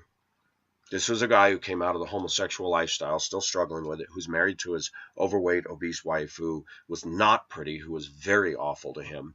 But he had been awful to her for years, so just a little karma there. God used me to disciple him, but then he felt that he needed to hold me accountable and got on this accountability trip, and he would drive 25 miles from where he lived out in the country and come down and check up on me. And we did a lot of hanging out together. And then he called my phone. And even my girlfriend says, man, does he give you your privacy? I said, oh no, he wouldn't condone what I'm doing. She goes, well, it's really none of his business. I said, oh no. And believe it or not, Sarah started coming to church with me. And I was stupid. My friend said, you shouldn't be dating a non-Christian. Oh, in many ways, he's irrational today. He became very self-righteous. We don't talk. I don't have anything to do with him. As he started growing closer, and I use that word in quotes, to Christ, he started becoming more obsessed with his kingdom. Convinced his wife to sell the beautiful home they had, partition that as 5-acre parcel, sell that and keep the remaining 35, because they're on a 40-acre lot. And he convinced her to let him build a new Taj Mahal with a separate outbuilding called the studio, which he would go and spend most of his time in there away from her. And I watched him go from complete nymphomania towards guys to burying himself in getting deeply in debt, on the order of close to $1 million, putting in the best of materials, being obsessed with being a workaholic, building his kingdom. And I saw that play out when he helped me remodel my house, and he started condemning me because I wouldn't spend money the way he's used to spending money. Well, you got $250,000, man. Why, what are you going to do with it? I said, keep some of it in the bank. Well, you can't take it with you, man. You know what? That's a decision that my wife and I need to make, not you. I hired you on, and you're trying to tell me how to spend my money? I don't think I should spend $3,500 for a stove, Jeff. There were problems all the way around, and I started to realize if my mentoring and my discipling has turned him into a beast of a person where he's so self-righteous, and I kept hearing this as the years, I'm going to have to break fellowship with this guy. He won't go to church anymore. Could you show me in here where it says break fellowship with somebody who stopped going to church? And I watched him start insulating and isolating himself from everybody, but burying himself in his rampant materialistic kingdom. Bitching and complaining about how he doesn't love his wife, how his wife is this and his wife is that. I said, you know what? It would be better for you to divorce her and walk on than do what you're doing. No, I can't. I can't break covenant. Dude, you've broken covenant how many times with man after man after man? You had men in the living room doing it with them when she came home from work. And I don't understand for the life of me why she went to her bedroom and continued to live with you when you were doing that.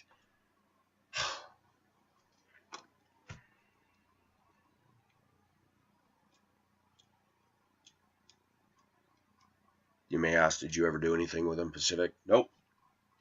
But I remember a story. He used to do everything for me. He built me this bookshelf for all my Titanic memorabilia and stuff. He made a stained glass lamp for me that I have up in Colville, Washington. He'd take me to dinner. He'd wine and dine me. And I thought, wow, what a great friend. It wasn't till years later when I started looking in retrospect that he still had lust. And I was dating a girl, and the girl was very controlling and possessive and immature. And she came over to my apartment one day, and I couldn't get her to leave. She was being a pill, and I said, you know what? You need to go. And she would not leave. She did a sit-out in my kitchen. It was so bad that I'm trying to be quiet, and the neighbor lady knocks on my door and says, what's going on over here? I said, you know what? I'm glad you came. You want to tell this young lady to get out of my apartment? We're having a disagreement, and I've asked her to leave, and she won't. A 70-year-old woman named Louise walks right over and says, look at yourself. Do you have any dignity? You're sitting out on his kitchen floor and won't move. He's asked you to leave. You want to make your point. This is his apartment. He pays the rent. You don't live here. Get up and go. And it was only after that she got up and she goes, I have never been so embarrassed in my life. I said, you're embarrassing me in front of the whole apartment building because they hear you carrying on.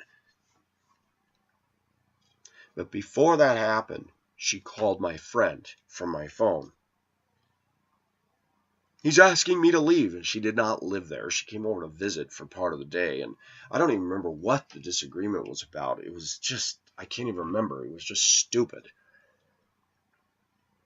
My friend says, don't do this to her. She's such a sweet girl. I'll come over and suck you off. I'll do anything. Yo, what? I couldn't believe what I just heard. I said, oh, no.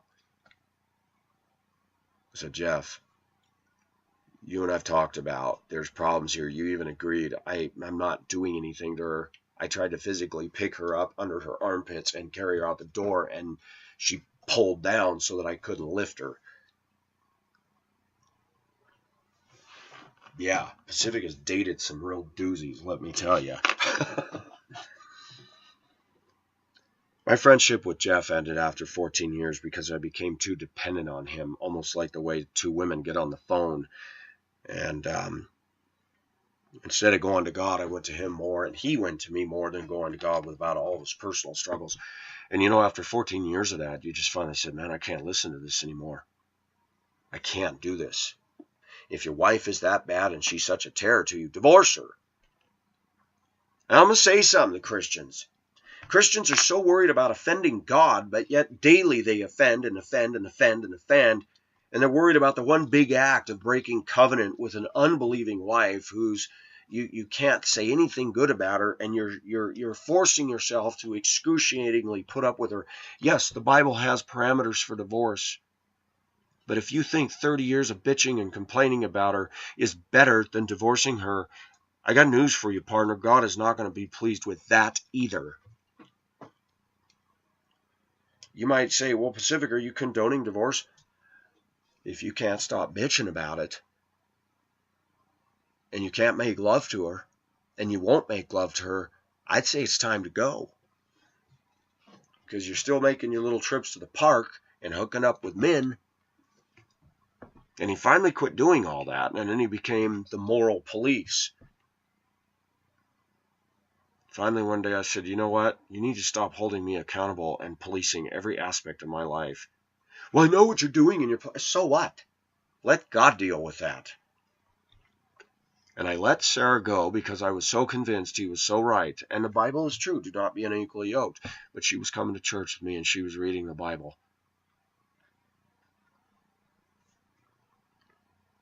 She was a happy girl. She was a nice girl. She was a good American woman. And she was white. And she was hot. One of the best looking white girls I had ever dated in my life. Hands down.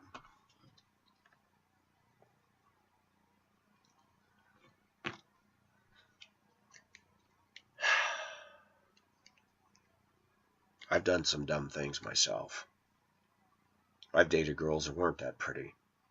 I was curious to see what they were like, and even went to bed with some, and sorry, hair under the arms, BO. Oof, I didn't know she had all that going on. Yeah, I don't like hairy armpits on a woman. I dated a woman when I started at my workplace. Sandy blonde hair, big busted, nice physique. She liked me. First time we pulled over to school and we started talking, I could tell by the way she's looking at me. I'm like, she's into me. We get done driving our bus routes, we go sit in my truck, and she'd start going, I'm like, what are you doing? She'd just smile at me, and I said, oh, don't do that. So yeah, we started fooling around, and I went up to her place on Lookout Mountain, and we cooked lunch, and we proceeded to make love. Drop dead gorgeous, and then she says, I don't shave under my arms. I'm like, oh, really? And I did. I tried to look past it, and I still made love to her, but that was tough for me. Then she started talking about her liberal viewpoints, pro-Obama, thought that it should be okay to legalize pot. And when she found out I didn't vote for Obama, she goes, if I had known you didn't vote for Obama, I never would have dated you. And one day she asked what I was doing. I said, oh, I was reading in the Bible something really cool. She texts back. She goes, well, if you want to believe your little fairy tales, I'm just not into that. And I texted her back. I said, seeing as you think that what I believe in is fairy tales, I said, I think it's pretty clear we don't belong together, and therefore my involvement with you is over. Yes, Pacific is compromised. Pacific has sinned. And I'm going to say something very bold. Liberalism is destroying women in this country. It is ruining them. It has opened the door for out and outright promotion of lesbian behavior. It is openly declared open season on American males. Liberalism is destructive. It is counter to Christian viewpoint. It is counter to Scripture. And I want to tell you that when I meet man after man in this country who is good to their wife, who suddenly starts having affairs on the side, who finally starts checking out of the marriage, but is afraid to divorce because they don't want to go to court and get nailed for child support and alimony and everything else. And I don't know why American women can't look at their own actions and what they're doing. That women, it says in the Bible, your body is not your own. Women think that their body is for themselves, and Jesus says you are not your own. You've been bought with a price. Let me see if I can find it.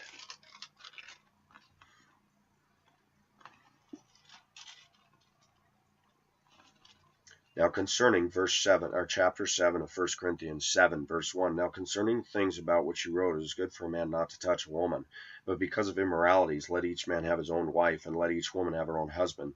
Let the husband fulfill his duty to his wife, and likewise also the wife to her husband. The wife does not have authority over her own body, but the husband does, and likewise also the husband does not have authority over his own body, but the wife does. Do you know what that's saying? Now, that does not allow for rape and abusive and undignifying behavior in the bedroom. If your wife doesn't like something that you're doing, you need to stop it. But if your husband's looking at you because you're standing there with no bra and he's checking you out, and you turn around and call him a pervert, you are in the wrong. Be glad your husband's looking at you. Because if you keep pushing him away, he will look at somebody else. And then you'll be one of those typical American women. Oh, he had an affair on me. He cheated on me. You made him do it, babe. How dare you say I made him do it? That's a choice. He'll be able to. You're going to be held accountable for pushing him that direction. You know, the Bible says, fathers, do not provoke your children unto wrath. In that statement, there's a lot. That means that we are capable of provoking somebody to wrath. Therefore, I can make a very easily, without making it walk on all fours, a principle that women, you can provoke men to wrath. Men can provoke women to wrath.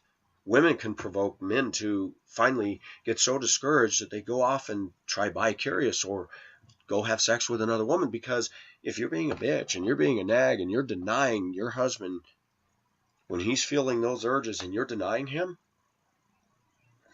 you're setting the stage for trouble.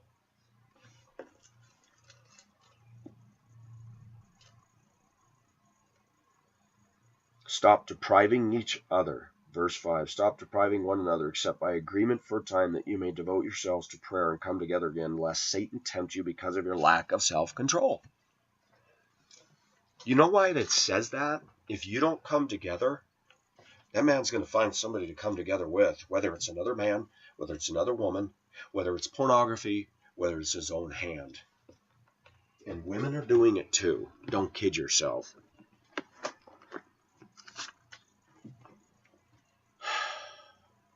I'm afraid that American women have more zeal and passion for materialism, outfits, SUVs, consumerism than they do for, I'm going to be honest, mad, passionate, sweaty, hot sex with their man. I've heard enough over and over that women are just not good in bed, because America has promoted sex. The movies promote sex. The whole pop culture promotes sex. And I'm going to say something by my own experiences. There's a difference between having sex with a girl and making love. When I went to Asia, I made love.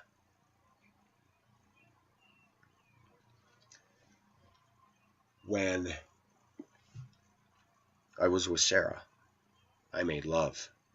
When I was with Shauna, I made love. I've had plenty of sex. Why do Filipinas choose white guys? The other side of that coin, the good-hearted Filipinas, I have one right now, telling me how alone she is. 50 years old, never been married, slender, plain Jane, but cute to me. She goes, I'm so alone. I sew school uniforms. I have no man to love me. She tells me I'm guapo every time we chat. You think I'm handsome? Yes.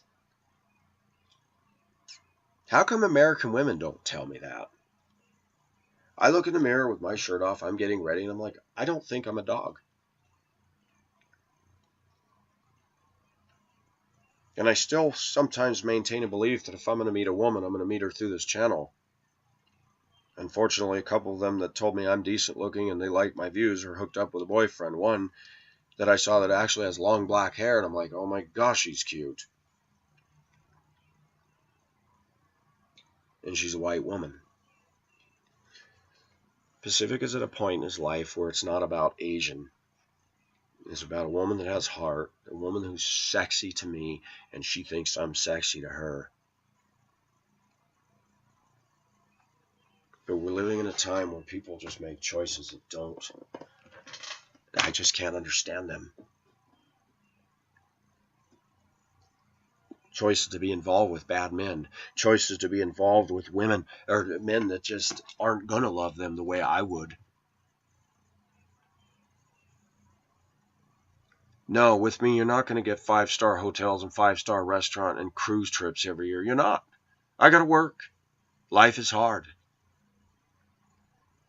What you will get is if I can buy a house, if I could, then a man's going to come home and love all over you and be so glad to see you at the end of his day.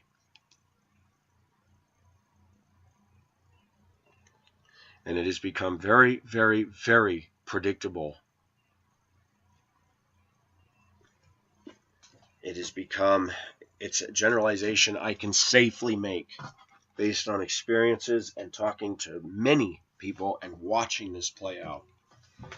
The really good-looking white women, moody, bitchy, the small petites, rude, conceited, as a rule. And I ask myself, why is that? How come some of the best women to me were like Shauna in Idaho? Little bit more chunkiness, but yet drove me wild. Affectionate, passionate, complimentary to me.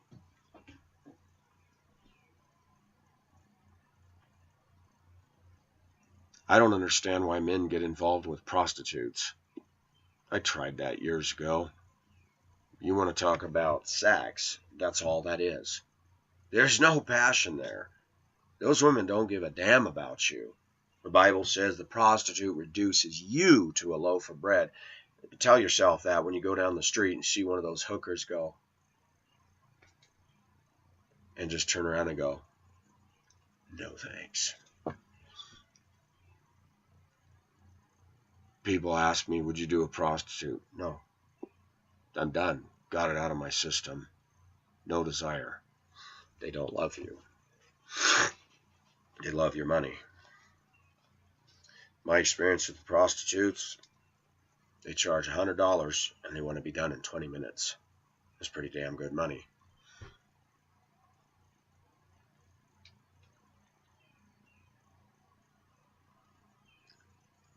And you start getting close to some of those girls, they look pretty from a distance, but they're not so pretty when you get their clothes off. Because Pacific has tried things, I found out, nope, I don't want that. It's not a conventional approach to Christian living, that's for sure. I would never tell everybody, oh, go sow your oats, get it out of your system, and then come back to God. There's consequences for our choices.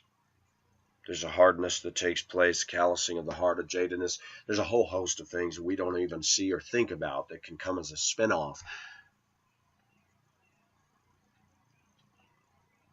God has been merciful to Pacific over and over. Some guy goes out and has sex once, gets her pregnant. She becomes a real biatch and harasses him for the rest of her life. And I've done it with how many women and only got one pregnant, and I am paying the price. And I was legitimately married to her. And I struggled. So I'm struggling right now, viewers, with prayer. Because sometimes I feel like, in my limited thinking, I sit there and go, I'm tired of begging God to do something. It seems so silly that I should just be able to ask him and petition him once and then pray about other things. I don't see a change for the better in my son. I don't see a change for the better in my ex-wife. And I go, God, why are you allowing them to continue to believe they're right, be so rude, and keep on going like this while creating more collateral damage? Why?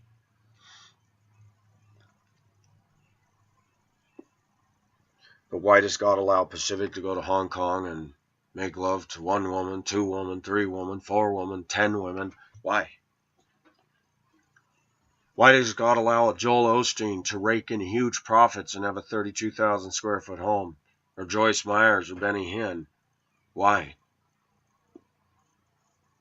Why does it allow some of you men to strike and hit your wife and get away with it? I'm at a point in my life where we're really starting to learn now that God is not in a nice, neat little box. The people who have that haven't matured. The people at Frozen Chosen Baptist Church that have their cushy, materialistic, middle-class jobs and are filling their homes with stuff, and their kids sit around and watch Veggie Tales, and we're going to have wholesome family entertainment, those people don't get it. They're not close to Jesus at all. They're in a religious fervor mode. They're in a, wow, God's blessing me. I tithe. He gives me more money and I can buy that new SUV. Wow, that's a relationship that's enthralling with the living Creator. No. God is showing me that, Pacific, you don't manipulate me. I don't do everything you want me to do. And isn't that what a lot of relationships are based on today? Take a look at girls' postings on American dating sites. I want a man who... fill in the blanks. You don't see women saying, I want to massage my man's back when he comes home from work. I want to put my arms around him. I want to kiss on his ear. I want to make him food. I want to make him feel like $1 million. I want him to know that I value him. And you don't see what women are offering. And what does Jesus do? Come to me, all you that labor and are heavy laden. Take my yoke upon you, it's easy. Wow, what does that mean? It means we don't have to work to merit God's favor, that it's grace, it's a gift of God, that we simply open our hands and say, yes, Lord, thank you for forgiving me, thank you for dying for me. But the Christian fleshing out of our Christian walk, that's the rub. I don't know why God doesn't come down and take both those two to the horse barn and give them a swat. My son talking to me the way he talked to me the last 2 counseling sessions, atrocious. Can I be honest? If we were back in the 40s, I would have knocked his chair flat to the floor. I would have pinned his chest to the floor and said, with my knee in it, you talk to me like that one more time, you're going to be lucky if you make it out of the ER. People would watch this video today and go, oh my gosh, he just threatened. I did not threaten, because I can't do that. I will not break the law. I'm not going to go to jail over my son and my ex. Hell no.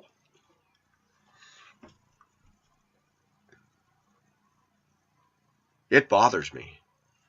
I have done nothing to warrant that kind of rage and vitriolic hatred. And I know what triggered it. He now thinks it's okay. He now thinks that he's born that way. He has a hatred towards God, the things of God. Then I've had to put myself in a different mindset and said, that may be your son, but you got to go back into Scripture, Pacific. Marvel not that the world will hate you. That boy is of the world and he hates you. Doesn't matter that you're his father. Jesus said, I come not to bring peace, but a sword. Man's own enemies will be the members of his own household. There are some of the wags that will come on the channel. Well, you weren't there. You weren't. I know a lot of men that were not even there at all in any capacity. Just abandoned. Kids turned out just fine. What the focal point needs to be is, what did mother do since the divorce? But talk garbage. Stand there with the bellows of hate. Your dad, your dad, your dad.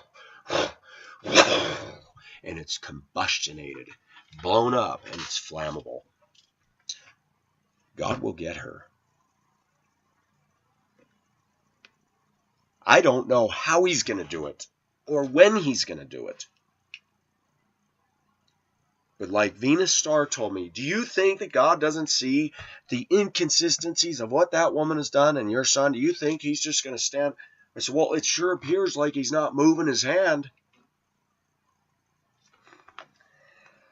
And I have to come back to, and that's where the lesson is. Why is he not moving his hand? What's the lesson here for me? Do I keep begging? Do I keep pleading? Excuse me. I'll be honest. Sometimes I go, that's pathetic. Oh, God, please, please, please, please, please. It's like a little girl, Daddy, Daddy, can I have that? Can I have that balloon? Please get me that balloon, Daddy, Daddy. And pulling her pant leg. Do we got to do that with God? Sometimes I think that's pathetic. But yet, when we really want something bad enough, what do? We find ourselves praying over and over and over and over and over and over and over and over. God, I pray that you give me this job. God, please, please, please, please.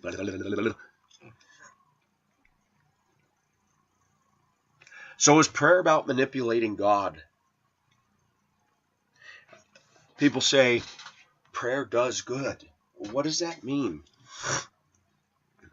I think Americans, if we're honest, prayer means I get my way.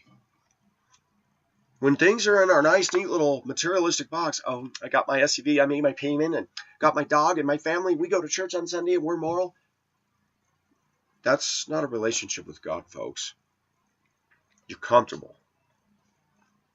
Unbelievers can be comfortable and have that same effect that you're having. And just like I talk about American women are passionate, are we as Christians passionate towards God? And can I be honest? I think most of us, we're honest, it is no. It's like the difference between sex and making love. Most of us Americans have had sex, but most of us have never made love. I have, but some of you have never made love in your life. A lot of us are born-again Christians, but we don't have a passionate, vibrant relationship with the living God. And it's showing. It's showing. It's showing in our behavior, it's showing in our inconsistencies, it's showing in a whole host of ways. And how do we get there?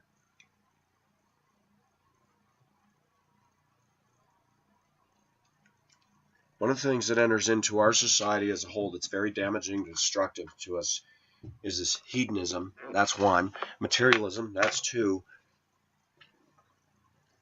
And that we are a godless society. And Christians are no exception.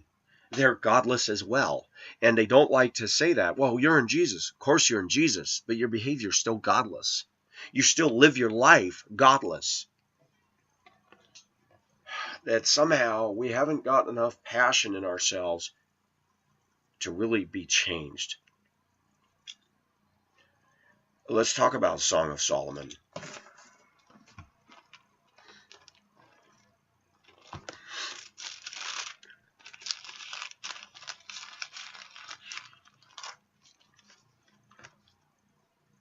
Chapter 1, verse 1, the Song of Songs, which is Solomon's. May he kiss me with the kisses of his mouth, for your love is better than wine. Your oils have a pleasing fragrance. Your name is like purified oil. Therefore the maidens love you. Draw me after you, and let us run together. The king has brought me into his chamber, bedroom. We will rejoice in you and be glad. We will extol your love more than wine. Rightly did they love you. I am black, but lovely. O daughters of Jerusalem, like the tents of Kedar, like the curtains of Solomon, do not stare at me because I am swarthy. She was tan because she worked in the fields. Back then, it was more a sign of purity to be white. For the sun has burned me. My mother's sons were angry with me. They made me caretaker of the vineyards. Here's a woman who didn't get to grow up in the house. She had to be sent out to work. Tell me, O you whom my soul loves, where do you pasture your flock? Where do you make it lie down at noon? For why should I be like one who veils herself beside the flocks of your companions? While the king was at his table, my perfume gave forth its fragrance. My beloved is to me a pouch of myrrh which lies all night between my breasts. You cannot get more graphic. We talk about pornography and filthy talk. This isn't filthy talk. This is extremely sensual and seductive. And I will tell you that most women today don't have that in them in this country. Not at all. I had an Asian woman who was 29 who looked like she was 16 years old. Small-breasted. Beautiful. Sit on my chest, buck naked, and she's going like this. And I'm like, oh, gosh, she's so erotic. And I find that women are provocative in their dress. And most American women are afraid to go like this. They got their arms like this. They're rigid. They don't know how to make out passionately. They don't know how to love. And you read this in Song of Solomon, these two are getting into it. Verse 16, chapter 1, how handsome you are, my beloved, and so pleasant. Indeed, our couch is luxuriant. The beams of our houses are cedars, our rafters cypresses. Why do they notice that stuff? Because they're on the bed looking up at each other and seeing the woodwork. I am the rose of Sharon, the lily of the valleys, like a lily among the thorns, so is my darling among the maidens. Like an apple tree among the trees of the forest, so is my beloved among the young men. In his shade I took great delight and sat down, and his fruit was sweet to my taste. He has brought me to his banquet hall, and his banner over me is love. You know what's funny is people pull that verse out and apply that to God. Now, God is our banner. But this is talking about two lovers. Sustain me with raisin cakes. Refresh me with apples because I am lovesick. Now, I'm sorry. Today we read that and people giggle and go, refresh me with apples. We have moved so far away from the language of this that we can't grasp it. And it takes study.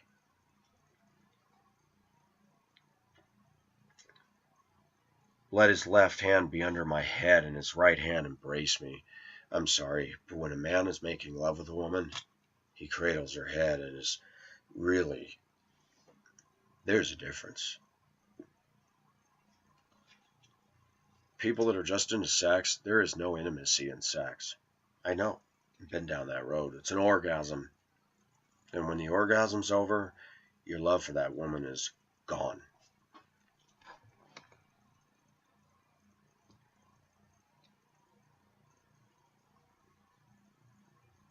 Let me see your form, let me hear your voice, and your voice is sweet, and your form is lovely. Catch the foxes for us, the little foxes that are ruining the vineyards. While our vineyards are in blossom, my beloved is mine, and I am his. He pastures his flock among the lilies until the cool of the day, when the shadows flee away. Turn, my beloved, and be like a gazelle or a young stag on the mountains of Bethar. Let's see if I can find this. Your lips are like a scarlet thread, and your mouth is lovely. Your temples are like a slice of a pomegranate behind your veil. Your neck is like the Tower of David, built with rows of stones, on which are hung a thousand shields. Your two breasts are like two fawns, twins of a gazelle, which feed among the lilies. It says elsewhere, your breasts are like towers. I'm sorry, but these two are getting erotic. And people Bible scholars want to be so conservative. Well, this is talking about God's love for Israel. No, it isn't. He's talking about two lovers.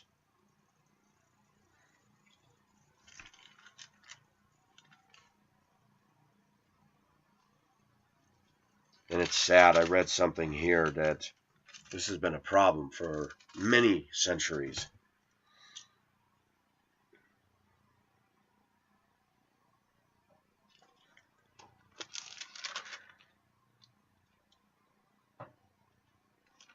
See if I can find it.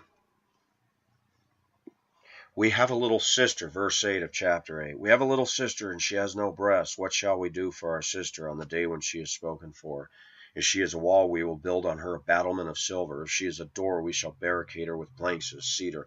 I don't know what all that means, but even back then, people looked on flat-chested women. I don't know if there's something wrong with me, but I like those kind. I really do. They turn me on. I have been with any number of women. I have been with women that are very well endowed, to women who have a rise at about that much. I like the petite, small women. That's just me. Different strokes for different folks, whatever floats your boat. The purpose in this video, and I got away from something. Filipinos also choose men because they know that there's a lot of white men that will love them. There are Filipinos that just want a man to love them. They're not about the money. They're not about the visa. They're not about prestige. But sadly, almost every foreign woman that comes over to America in time gets ruined and corrupted by this culture of entitlement, self-centeredness, and demanding more and more and kicking their men to the curb. I love America, but I don't love that. And I look at the evidence over and over of guys that I've talked to. I look at, a classic 40 to 50-year-old American woman, stressed, uptight, rigid, doesn't know how to have passionate fun. Her idea of passionate fun is, hey, let's go to Starbucks and have a latte. Boy, I get so tired of hearing that flaky conversation, or going to the mall. That when I watched The Longest Ride and I see the way the cowboy interacts with the college girl, and I go, that is gone from our society. We see it on the screen, but in reality, it's not there. I see rigid couples going to church on Sunday wearing their Sunday best.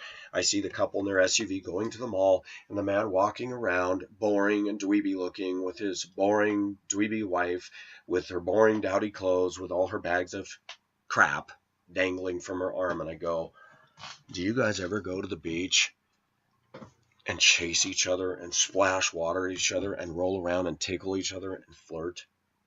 Probably not. And we wonder why porn just escalates in the U.S. because we were made for something more. And it's easy for women to say, oh, men are pigs. Women are looking at porn too. I talked to several women in my world, via the online world or whatever, that have admitted I'm aroused by two women. Why wouldn't they be? Because materialism doesn't arouse you. Materialism can't make love to you. That cabinet you just bought, that car you just bought, it can't meet your deepest sensual need. Only your man, women, can do that. Only your woman, men, can do that. You can have an orgasm with the same sex. But there's nothing but limitations with that because God made it that way. And in this day and age where everybody's saying it's okay to be gay and it's okay to be lesbian, it's okay to be bi, I'm going to tell you it's not okay. I'm going to tell you that the Word of God does not say that. We understand that we're in a fallen society and God is not going to look at you for having those feelings and condemn you. He's going to nail you for acting on it. It's okay to go to Him and say, yes, I admit I struggle with these feelings.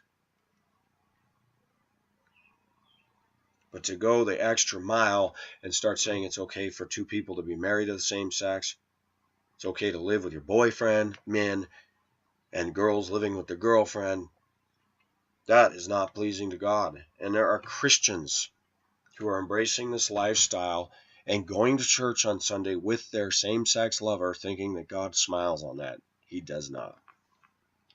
He does not.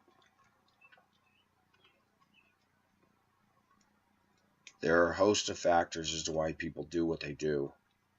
And a lot of male bisexualities come as a result of wives that don't make love to their husbands, wives that once, and this has been said to me by many American men, do you ever notice how American women look good until they get married? And then they let themselves go. Women, you complain about us men, you say a lot of crap about us, but when you let yourself go and you gain weight and you wear ugly clothes and you got BO and you got bad breath and you're too lazy to shave your underarms, too lazy to shave your legs, and too lazy to make yourself look attractive to us, don't start getting all upset when that man starts looking somewhere else. I don't mean to be rude, but when you let yourself become a dead carcass, I don't want to have sex with that. No thanks. I can't make love with that. I can't get into that. That's a turnoff. Just as you women complain about men coming home from work sweaty, and there's different women. Some women like it when their husband comes in all dirty and sweaty, pulls his shirt off, and she goes, make love to me just like that. Some women like that. I'm not that way. I'm a clean guy. I'm going to shower first, and then you're in trouble, lady. Because after I get out of the shower, you're mine. Everybody's different. That's not for me to judge. What goes on in the bedroom between a couple is their business. You just can't bring other people in there. You can't do anything that's demeaning to your mate. Your mate doesn't like it, and you just go ahead and do it, you're being selfish. And while we're on that subject, I want to say some things. Some men are just rude. I've had a man ask me, have you ever come all over her face? No, and I will not do that. Can I be very honest? That stuff to me is as demeaning as it gets. I am not going to shoot a load on a woman's face. How demeaning, how insensitive, how undignifying is that? Now, somebody might ask me, what if my wife wants me to? If your wife wants you to do that and she gets off on that and you're both complicit to that, that's your business. For me, I'm not going to do that. Everybody's different. Pain, sadomasochism, beating each other, tying each other with whips and chains, that, I'm going to say it, and people aren't going to like me for that. That is demonic. Hurting for sexual pleasure.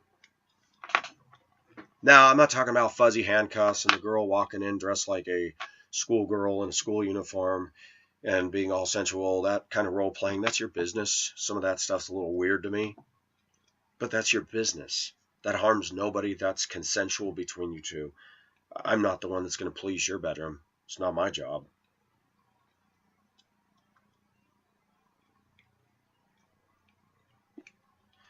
I had a girl tell me the other day, a coworker tell me that she gave head to her husband, who is a cop, while he's driving the car down the highway. Now, me personally, I wouldn't recommend that. That could cause an accident. The car's not the place, especially when you're driving down the road where people can look in and see. Sometimes people get bold and brazen with what they do, and I sometimes go, you know what? We need to be careful that what we do is in our bedroom or in the privacy away from others, because you don't need to be spilling that out into the streets. And I've seen some crazy stuff. I dated a woman from Nicaragua in Spokane years ago. And we got in my truck and we're down at the Spokane River, and she whipped her shirt and bra off and sat there, and I'm like, okay. And I'm driving down the road. I said, man, you need to put your shirt on, because this is going to cause a problem. And if a cop sees that, we are so dead.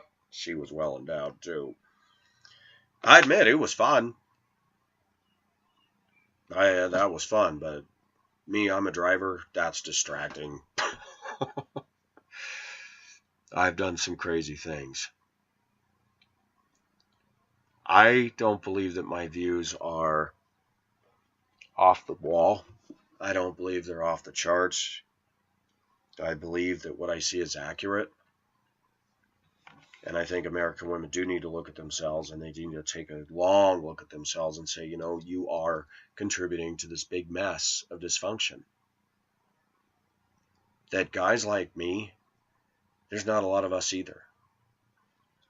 I'm passionate. I'm willing to do what I need to do for her. And women are rude. And last night, when she's saying, out of the blue, she just suddenly throws that in there, you text me all day. I did not text you all day. That's a lie. And I simply said, who texted you all day? I said, did I hear that right? I'm not going to argue with you. Argue. Women, will you learn to not exaggerate? Will you learn to be contextually accurate? But I did. I hung up. I thought, you know what? The only thing I can do now is I'm not even going to defend myself. Just click. And then I texted her that text. You are a very hard woman to get along with. I didn't call her a cunt, a bitch. I just said, you're a very hard woman. I won't text you. I won't call you. I'll go away. And I'm sorry, but I think a lot of women like to bitch. I think women like to have somebody to bitch with. And you men need to shut that down. You need to look your wife or your girlfriend in the eye and say, define the problem, let's talk about it, and let's find a solution. But if we're going to sit here and do this all day, I'm done. The workplaces are starting to focus on that more. They're having more meetings saying, instead of complaining about stuff, let's talk about the problem and let's find a solution and let's change it. I agree. You're tired all the time? Well, let's analyze why you're tired. If you're tired and you're crabby, then don't call me to come over if you're going to be like that all day. I don't want to be around a crab. I don't. If I want crab, I'll go to the restaurant, order it. But if I'm being invited to your house, I didn't order crab, so don't give it to me. And that's the thing. We men need to not be afraid of women, and when they're acting like that, tell her, hey, I don't need this. You don't want me to text? You don't want me to call and send you sweet nothings? Fine, I'll go away. And you know what? Oh, well, oh, geez. I said I was going to call you tomorrow. Yeah, now you want me, huh? Now that I've made a statement that, you know what, I don't need you that bad. If you want to, I'll leave. You want to complain about me? I'll just disappear, and then you can go find somebody else to bitch with. American women. Complicated. There's so many love songs. So many love songs. But there's so many songs about dysfunctional relationships, too. So many.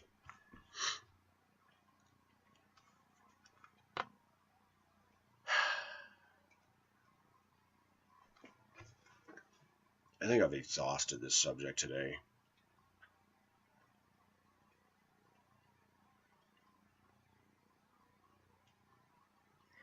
In closing, God resisteth the proud. That goes for women too. That's not directed at males. That's directed at anybody who's proud. Women walking around showing their cleavage, wearing skin-tight, butt-fitting pants that outlines their crotch. I mean, I don't mean to be crude, but I've even seen some women where their vagina is framed by it, and you can see the two things pushing down. I'm like, okay, That's gross. Walking around in public like that. Spandex. And it's really appalling when I see fat women wearing spandex. It's like, boy, that just really does not enhance you one bit. I need to say what I need to say, and if you women out there are offended, kiss my butt. I've heard all my life how terrible we are. I'm not one of those terribles. And there's many of my viewers that are not among those terribles. You just won't choose good men. You just don't want good men. You want money. You want materialism. You want somebody who will pamper and spoil you instead of challenge and grow you up. That was the problem with my ex-wife for 14 years. She was not going to change. She was not going to grow up. She's not spiritually mature. Even today, I have not seen 1 ounce of spiritual growth in her since I've left her. In fact, she has descended even lower. And what's really funny is parallel to that whole thing is people who have a high view of their walk with God are at their lowest in their walk with God. Those that have a very low view of their walk with God are spiritual giants. I'm not talking about people who just maintain that fake humility. Oh, I'm no good, and that's a form of attention getting too. But those that you go up and compliment and they go, no, I'm not. Those are the ones that are closer to Jesus.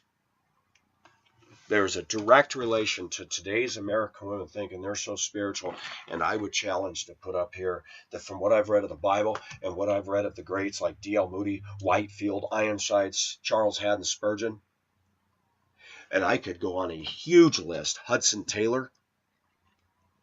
You don't find men like that in our culture today. Why is that? We got more Christian TV, more Christian bookstores, more good preaching that you can have access to in your truck, your car, your iPod, in your house, on your TV.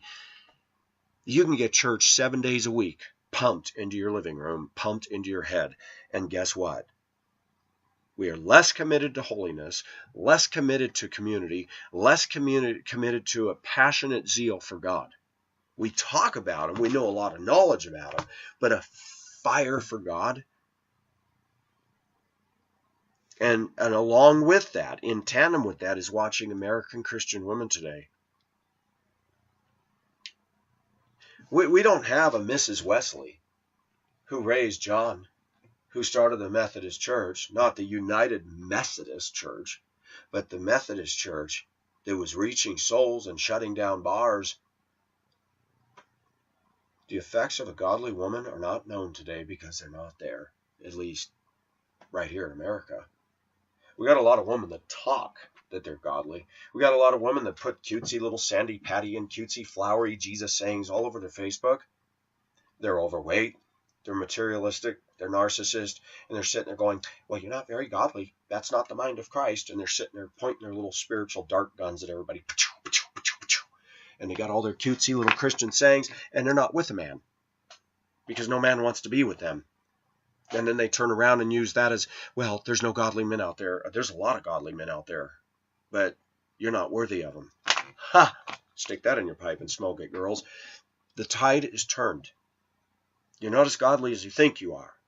You're arrogant. You're lifted up. You're proud. And you do not hold the mirror of truth up to your own self. I see more women on Craigslist, Christian women, BBWs, saying that God looks at the heart. Well, good for him. I don't. I look at the heart, but I also look at the exterior package. I'm sorry, but when I go shopping for a truck, I'm not going to look at that rust bucket sitting out there and go, ooh, it's got a good engine in it. Sorry, if the body panels are falling off and the rocker panels are rusted and you go down the road and the fenders are going blah, blah, blah, blah, not a good truck. Sorry, women. You're really hard on us men. I'm going to be hard on you if you want to be fat. And if you're all about that bass, no treble. Sorry, I like a little more treble. And if you don't like that, stick that in your pipe and smoke it. Because you know what? I have a right to a petite woman. I'm slender. I take care of myself. I want a woman who does the same. I have a right to desire a pretty woman.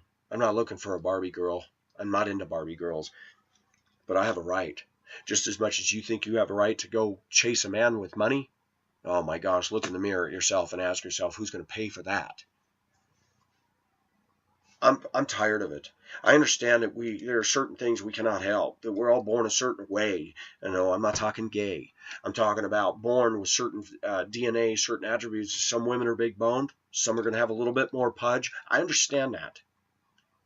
But when I look at the BBWs on Craigslist, the first thing that I tell you is undisciplined. I'm a foodie. All I do is go all day long and defend it and justify it. And I'm going to sit on my couch with my big, nasty armpit the size of a dinner plate, and I'm going to sit there like this and go, all I want is a man to love me. Shh. My head could get swallowed up in your armpit. I don't think so. Gross. And those same women are making fun of me and my thick glasses and how scrawny I am. I'm not scrawny. The hypocrisy of today's women and their expectations on us men is disgusting. When Eric goes to the Philippines because he has seen enough with Canadian women, that ought to tell you something. When Eric has talent and can make videos and he's an artist and he's good at what he does and he's a hard worker, it's easy for women in his region to go, oh, there must be something wrong with him. No, actually, he's more well-adjusted than all of you are. He figured you out quick, and he put you in the box where you belong and said, I'm going to fly right out of this box. I'm going to go find a sweetie. Good for you, Eric. And I hope that relationship works.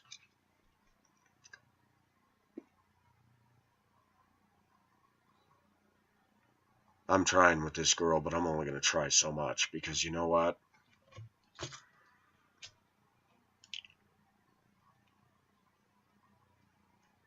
It's time for us men to fight back in the right way.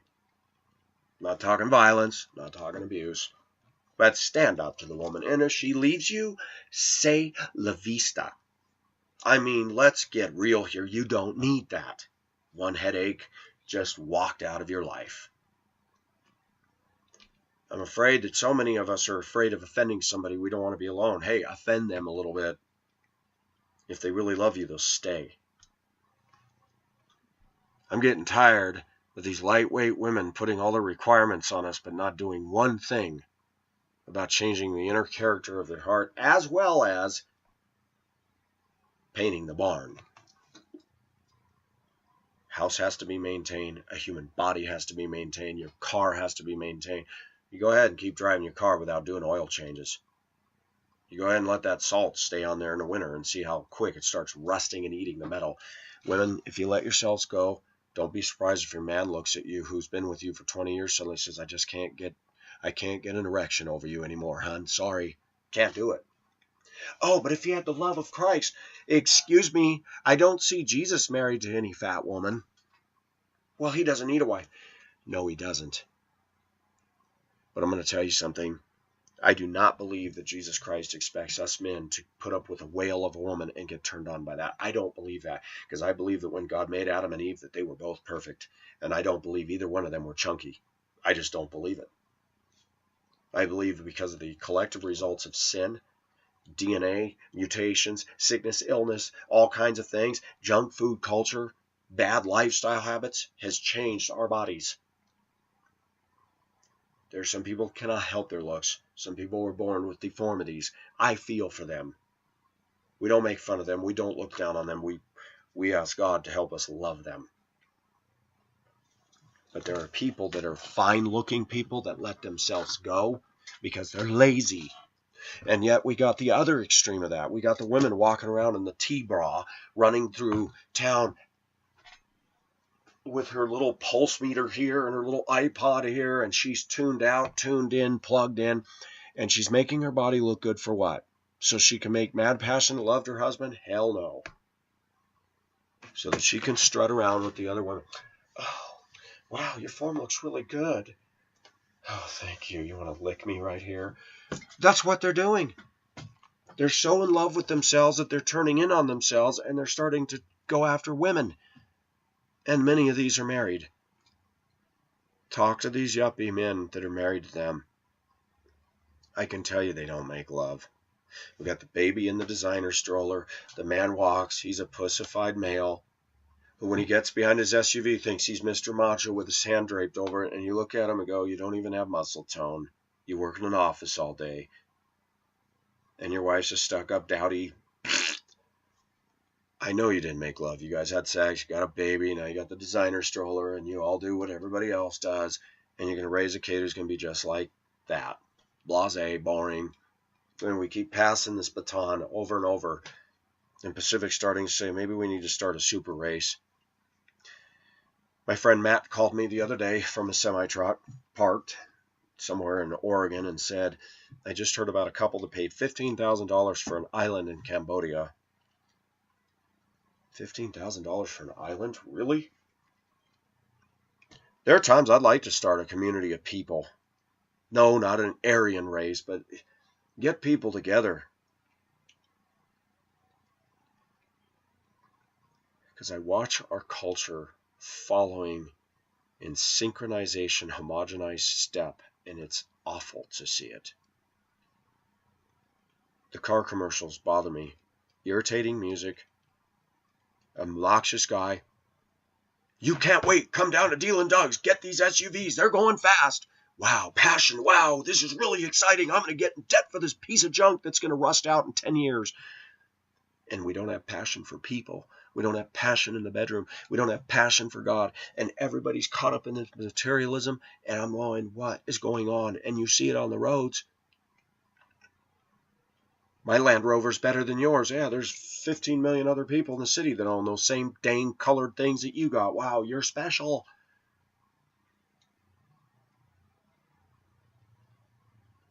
At the end of the day, what do you got? Nothing.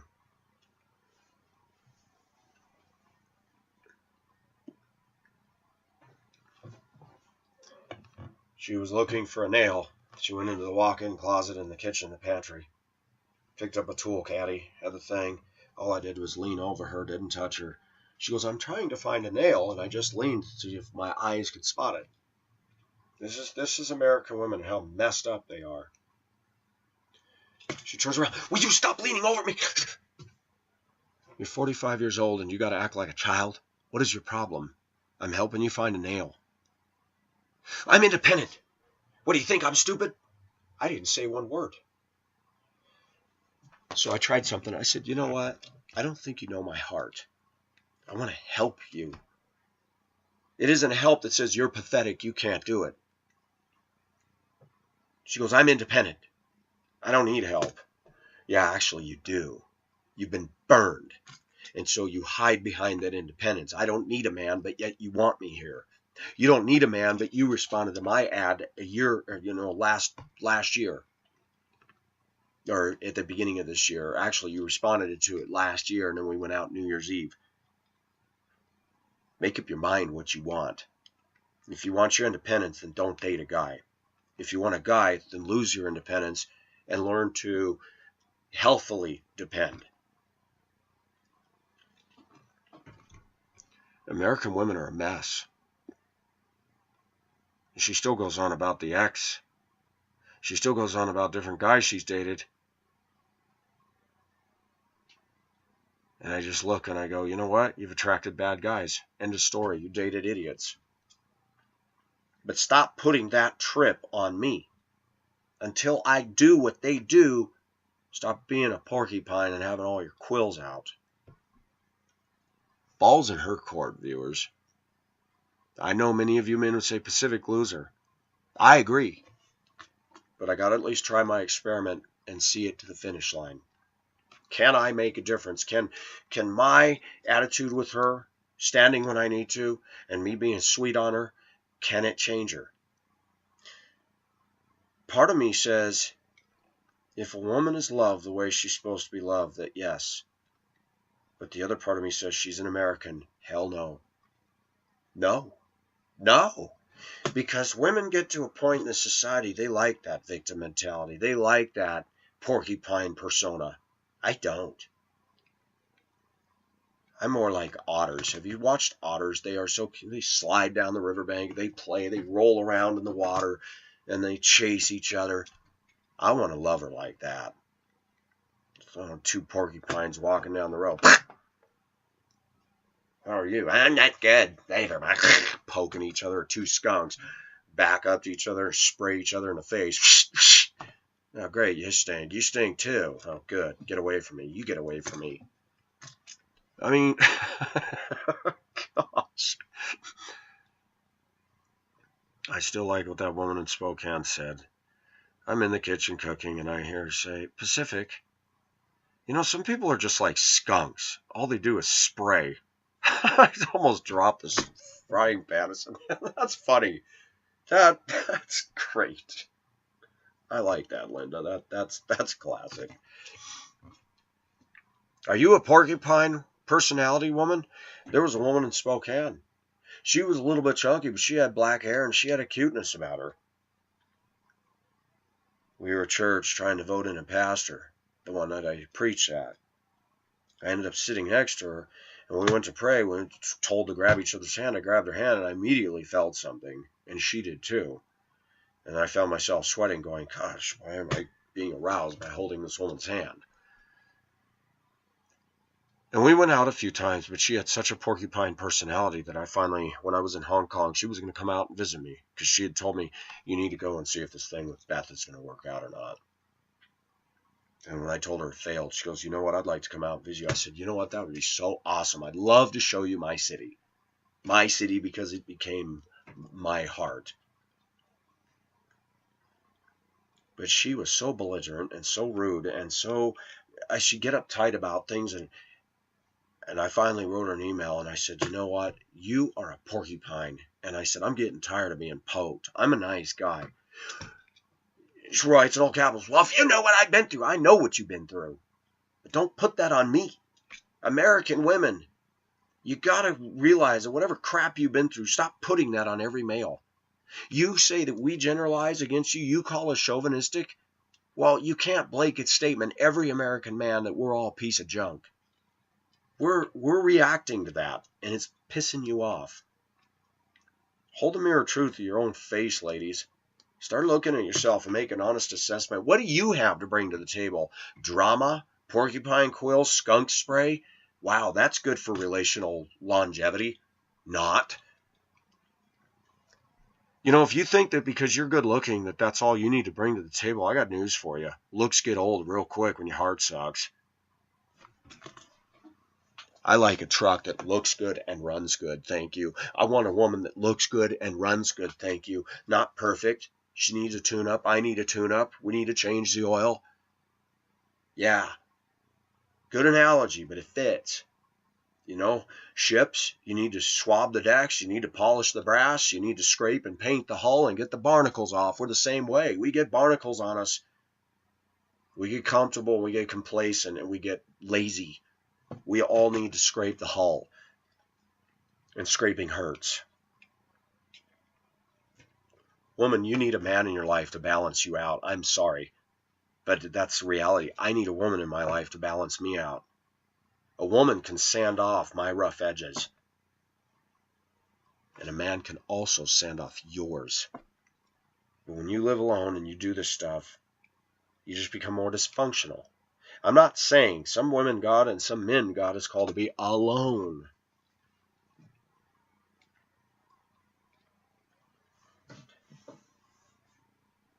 I think my view is coming full circle.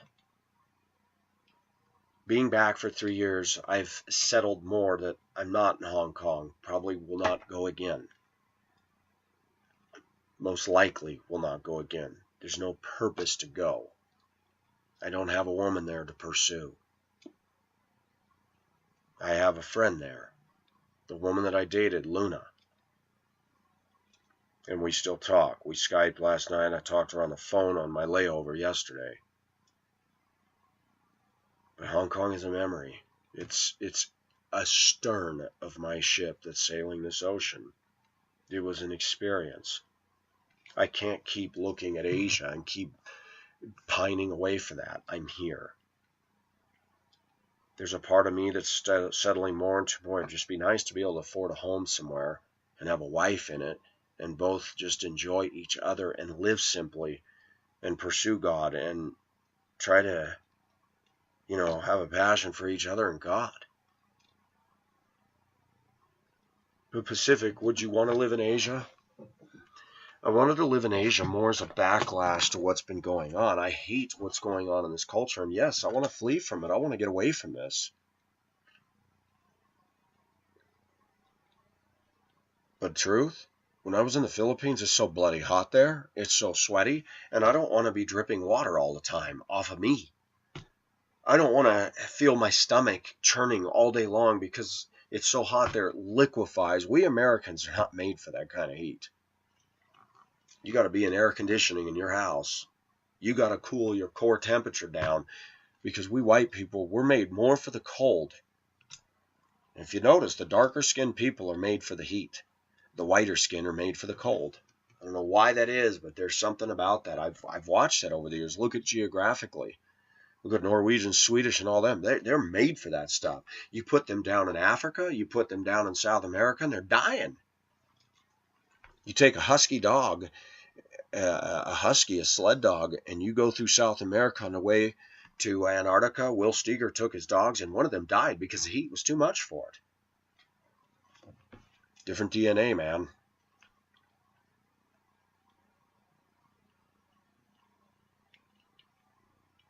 There are things I like about Asia, and there's things I like about America. I wish I could bring them both together. I've flirted with a couple of the gals at the Vietnamese restaurant. There's a wall. I've flirted with black women, but there's a wall.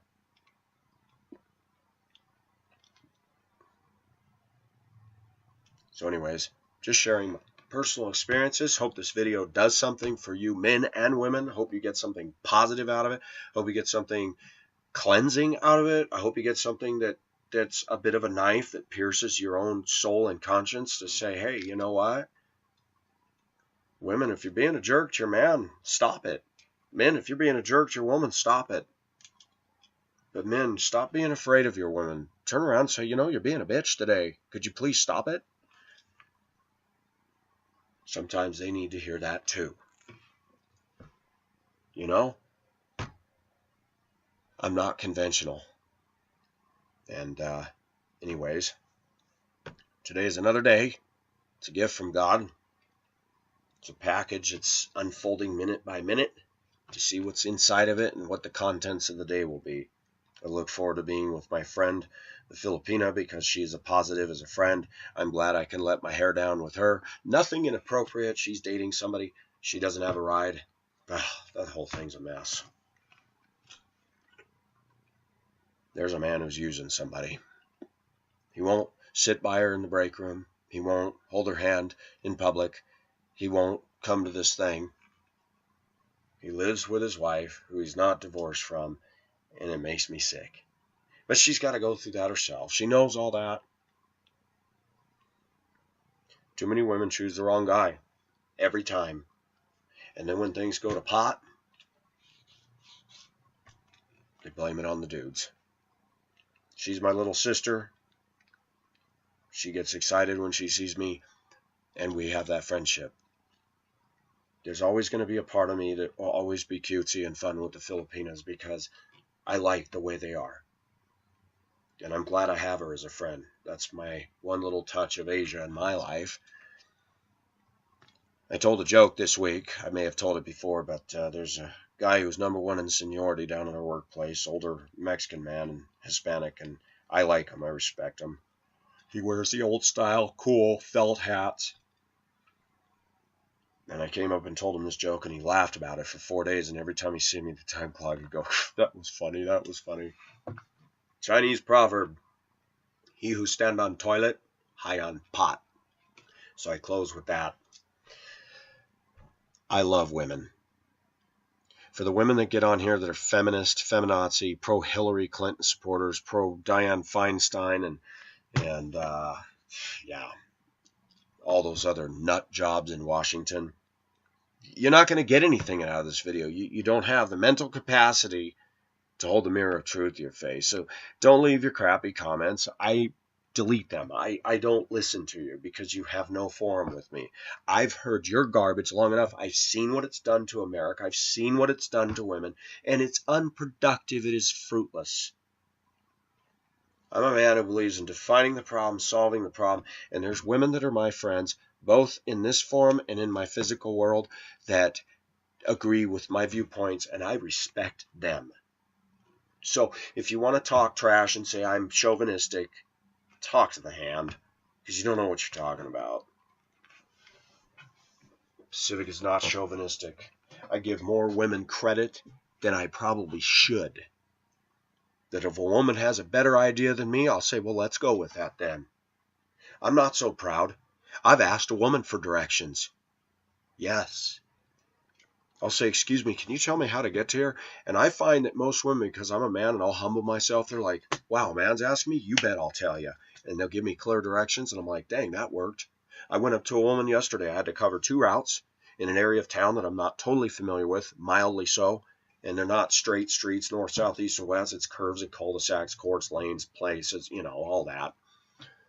She gave me exact, accurate directions, and I said, when I came back, she looked at me, I said, thanks to you, I was able to get through the route. I only missed one turn. That was my own fault. I turned left instead of right.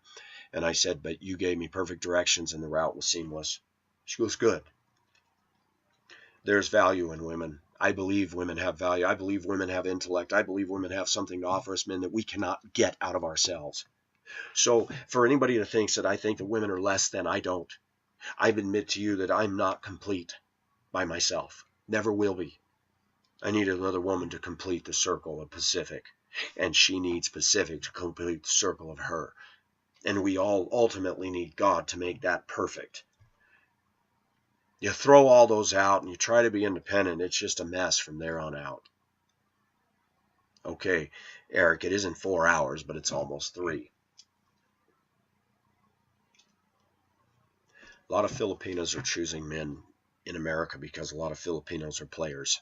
A lot of Filipinos drink, don't get a job, and the woman works. It's very sad but real dynamic in the Philippines. I have a lot of Filipino friends that I respect.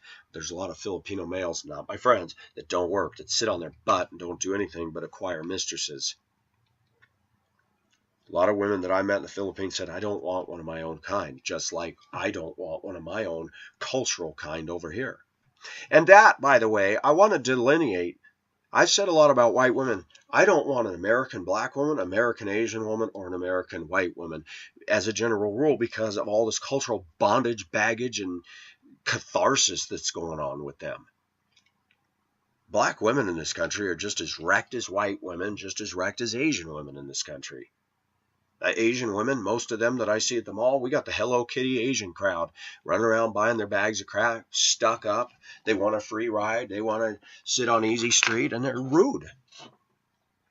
American culture is destructive to women if they're not mature enough, if they're not grounded enough in this and in themselves to say, you know what, I'm not going to embrace that aspect of the culture.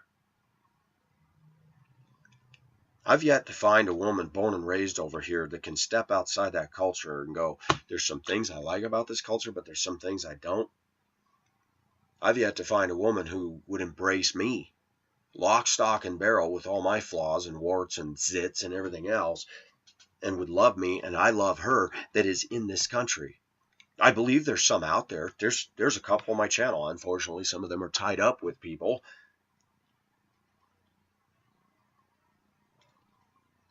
That's the other thing that bothers me. The women that I like, that are the good ones, are already taken. That sucks. That sucks. Thou shalt not covet, Pacific. Yes, God. Yes. This is Pacific signing off. Happy Saturday, everybody, and have a great weekend. Stay tuned. We're not off the air. We're still bringing to you more stuff to pollute the internet for your listening pleasure.